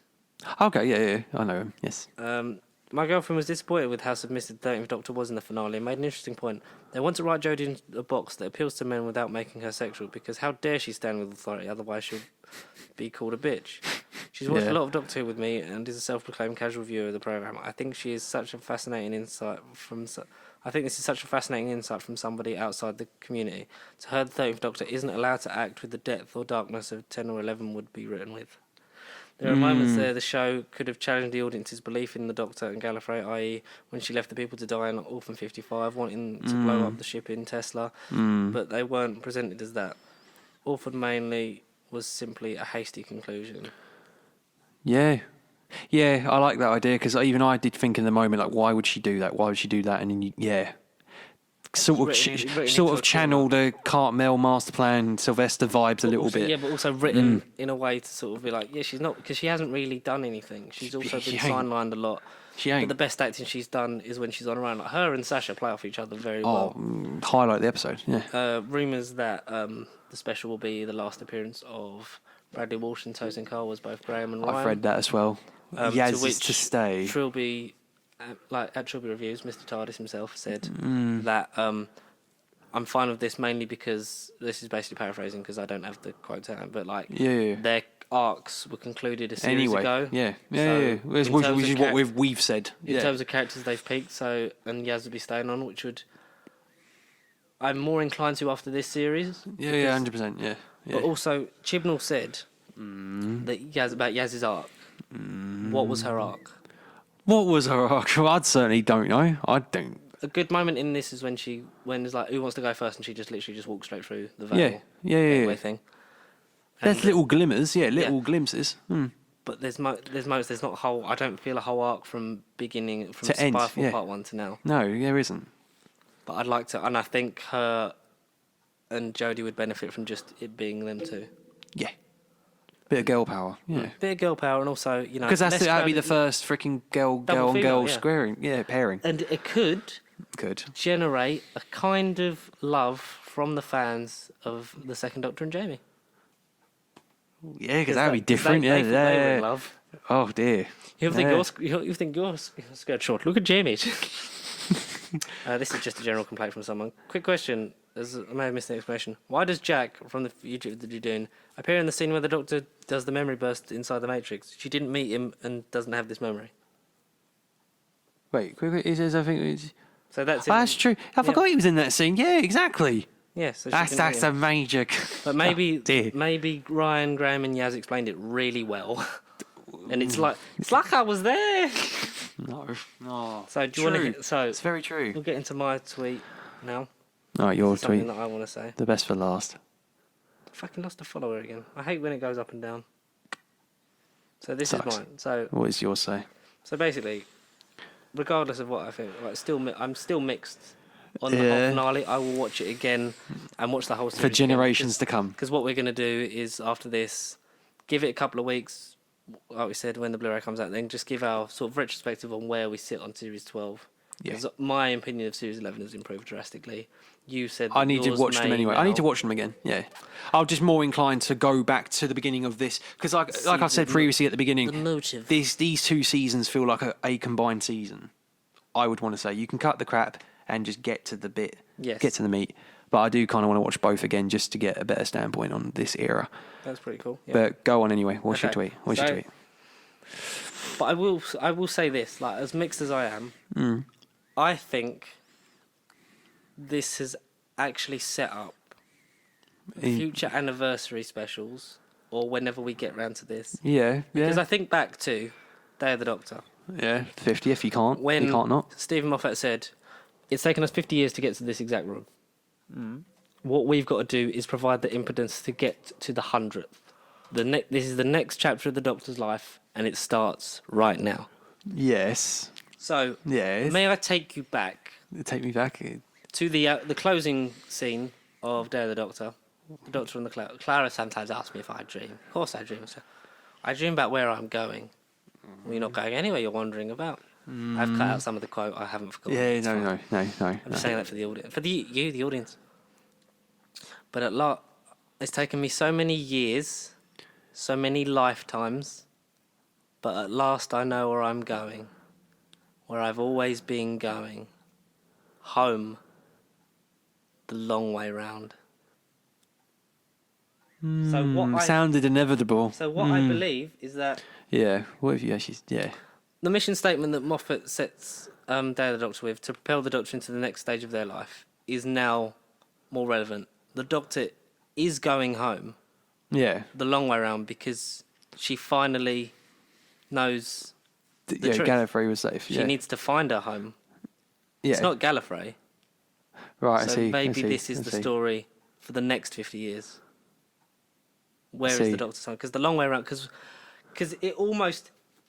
this almost apologises for the shit that Moffat didn't finish. Yeah, For me, like the whole thing of like, is that what I'm supposed to do? I see where you're going. Go looking for Gallifrey. Well, it's entirely up to you. And then it's like, because he was like, it's not going to be like, not Gallifrey, but it just gives him something to look for. Yeah. And then he said the reason then we did it in Series 9 is because, well, we got a great idea for a story, let's do it now. Instead of waiting. But that was the quick way around. That was very quick. Got back to Gallifrey straight away, and then we're back on Gallifrey 3 seasons later. Well, 9 to 12. 50, so 5 years later. 5 years later, 3 seasons. Yeah. But that's because that's not the Doctor's home. It's the long way around. She'll want to now track down in the back of her mind, and for future bodies, however long it takes. Yeah, however long the show will carry on. Yeah. Now that she knows the truth, it'll be like, part of me. Because now when people ask her about her home, like. She'll obviously use the shorthand of Gallifrey and the fact of her love for Earth, but also it's like, where am I from? Yeah, exactly. Like it's in a different dimension. It's in the universe. It's lost somewhere. Lost in time. Yes. Oh, things do get lost, you know. See, that does play with his quote. Yeah. To do. Plays with his quote. Oh. And it also, is that what I'm supposed to do? Go looking for Gallifrey? Well, it's up to you. Like, well, you can look for Gallifrey, or you can look for where we're actually from. Because that's what I know. Oh dear. Future Tom was sending us a message. So the impetus for the Doctor's future is to discover her home. Her home, yeah. Where it is. Finished what Tectone started because she left her those messages embodied in the perception filter of Brendan. In that story. Because the years she's lost, because taken her so many years to realise, to get to this point where she knows Gallifrey is not her home. Yeah, she doesn't know what she is. We don't know who the Doctor is again. It's mystery, and I can't wait to see where this takes the Doctor as a character. Yeah, I agree with that. I do agree with that completely. Good tweet. Well done. Thank you. I'd give that a love heart, not a like. I'd give that a love heart. I agree with all that tweet. It is. Yeah, the quick way around, but the long way around. And that does play with the curator's quote very well. And it does. That plays very well. Become a Moffat apologist episode. Not on purpose. I'm surprised Moffat hasn't seen it and gone, oi. I like that. I like the fact that I think Chibnall, for all of his faults, for all of the things that we complained about, the main problem I have is the clunky expository dialogue. The scripts, exactly, the script, the dialogue. Apart from that, I'm up for anything. I'll switch brain off. I've been a fan of this show long enough to know that I can just sort of get on Watch with it. Yeah. We're fans. I don't connect with Peter Davison as much as the Doctor, just because a lot of his stories are very mixed. good. They're mixed, yeah. Apart from Caves of Androzani, Earthshock, Which is one, and Black Orchid. Yeah. Five Doctors is great. Castrovalva. I did like Castrovalva. It's boring, man. But we're not talking about the Fifth Doctor. Visitation. There you go. Visitation. There are things that you connect with more Doctors and more eras more. Like for me, the most consistent run will always be the RTD era in terms 100%, of production. But in terms of my favourite, it's always going to be Matt Smith. Yeah. Just because that was the turning point for me of like, oh, this part can be anything. Because obviously I was like Tennant fanboy. Yeah, like leave him alone. As a young boy. You've nicked him. Like 12 years old, like, oh, he's leaving, like, I don't want him to leave, blah, blah, blah. But by the time I'm like 13, 14, and Matt Smith just comes on and just like sits, I'm like, wow, this show is more than I ever thought it would be to me. But yeah, that's the only thing, and I'd like to see what this special, if it is an exit for those two companions, I'd like it to be done well. I'd like at least one of them to die. Please. But hopefully not Graham. Please. Ryan, yeah, I'd feel like Ryan would be the better way to go. Yeah. Death Fruit, yeah. And then Graham. Or maybe that would be the grand thing of losing his nan and his mum, nearly his dad, and his like granddad, who basically like adopted him into family, looked after him. Yeah. That would be the final straw, and he would leave. Like, no, Doc. Yeah, I don't want this anymore. I'd like to see where it leaves us in terms of what we got to expect from Series 13. Hopefully, it's not Jodie's last, because I feel like there's a lot more we can get out of her. Because with a shorter episode run. We're losing stories that we would get in a 13-episode run. We'd get like the odd Midnight, the odd Blink, the odd sort of thing. The standout ones, yeah. Yeah. So I'd like to see where that happens, because Fugitive of the Jadoon, like the thing was like, it's already important, then was dropped because we've got incidental stories that need to happen before the finale. Yeah, like Stu Bagwell says on his weekly reviews of the episodes, like you literally get good beginning, exposition, oh my god episode. And then great finale. All incidental and good, yeah. Yeah, whereas so if we'll have to wait and see. I think that you could get Series 13 out of her and then maybe 14 and move her on. Yeah. Just because I'd like a nice sort of... to get to know her, and also I'd like, if she's going to have Yaz for that whole thing, don't have Yaz leave halfway through the series, because that never works. No. Because then it's like, we've had all this beginning, now we've got to do it all over again. And we have less time with this companion. So maybe do that and have Series 14 with a new companion, and then go. Okay, we've got 3 years to the 60th. We want Jodie for the next 3 years. Yeah, which judging by the production Series gap, 13 will be next year. Judging by the 8-9 month production gap, we could get another 2 series out of it conceivably, and it'd be nice to have a modern day 5 Doctors. What say you about the whole? What theories do you have about? Theories do you have about the episode? And what it does for the lore? Just the only thing about the lore is it just sounds stupid. Like, but why limit their regenerations to 12? But I reckon there could be more to the Shibogans that we hopefully one day will come to. And maybe that lends itself to why Rassilon became a power mad Titan. Oh, 100%, yeah. And they all kind of did. Maybe that was just a step they took upon themselves, just so it's like, because if they were immortal, then their effect on history would be too much. If there is no possibility of them dying, where do we stand on the Doctor? We have to assume that the Doctor has cycles now. Oh yeah, going forward, yeah. Or had cycles and is now, because I assume the Time Lord will now stay dead for, not forever, but I imagine for a very long time now. Yeah. So yeah, I feel like it'd be a while. Yeah. It would have to be limitless regens, because even though she'd have 10 left in the cycle, but I assume that the fact that the memory is broken, maybe she has access to all of the lives, all of her abilities. Everybody. As a timeless child, and maybe discovering her origins will allow her to get back to that if she hasn't already. And the other sides of personalities, because I just want to hear the Valiard now. Because that's the only sort of aspect of the whole Gallifreyan Time Lord mythos, and because maybe that is maybe a reason why they've had to stop the limits, because between 12th and final incarnations, all right, that is very vague outline, and we don't know where they're. Well, because back in the day, 12th and final was just the 12 and 13, so it was just between then.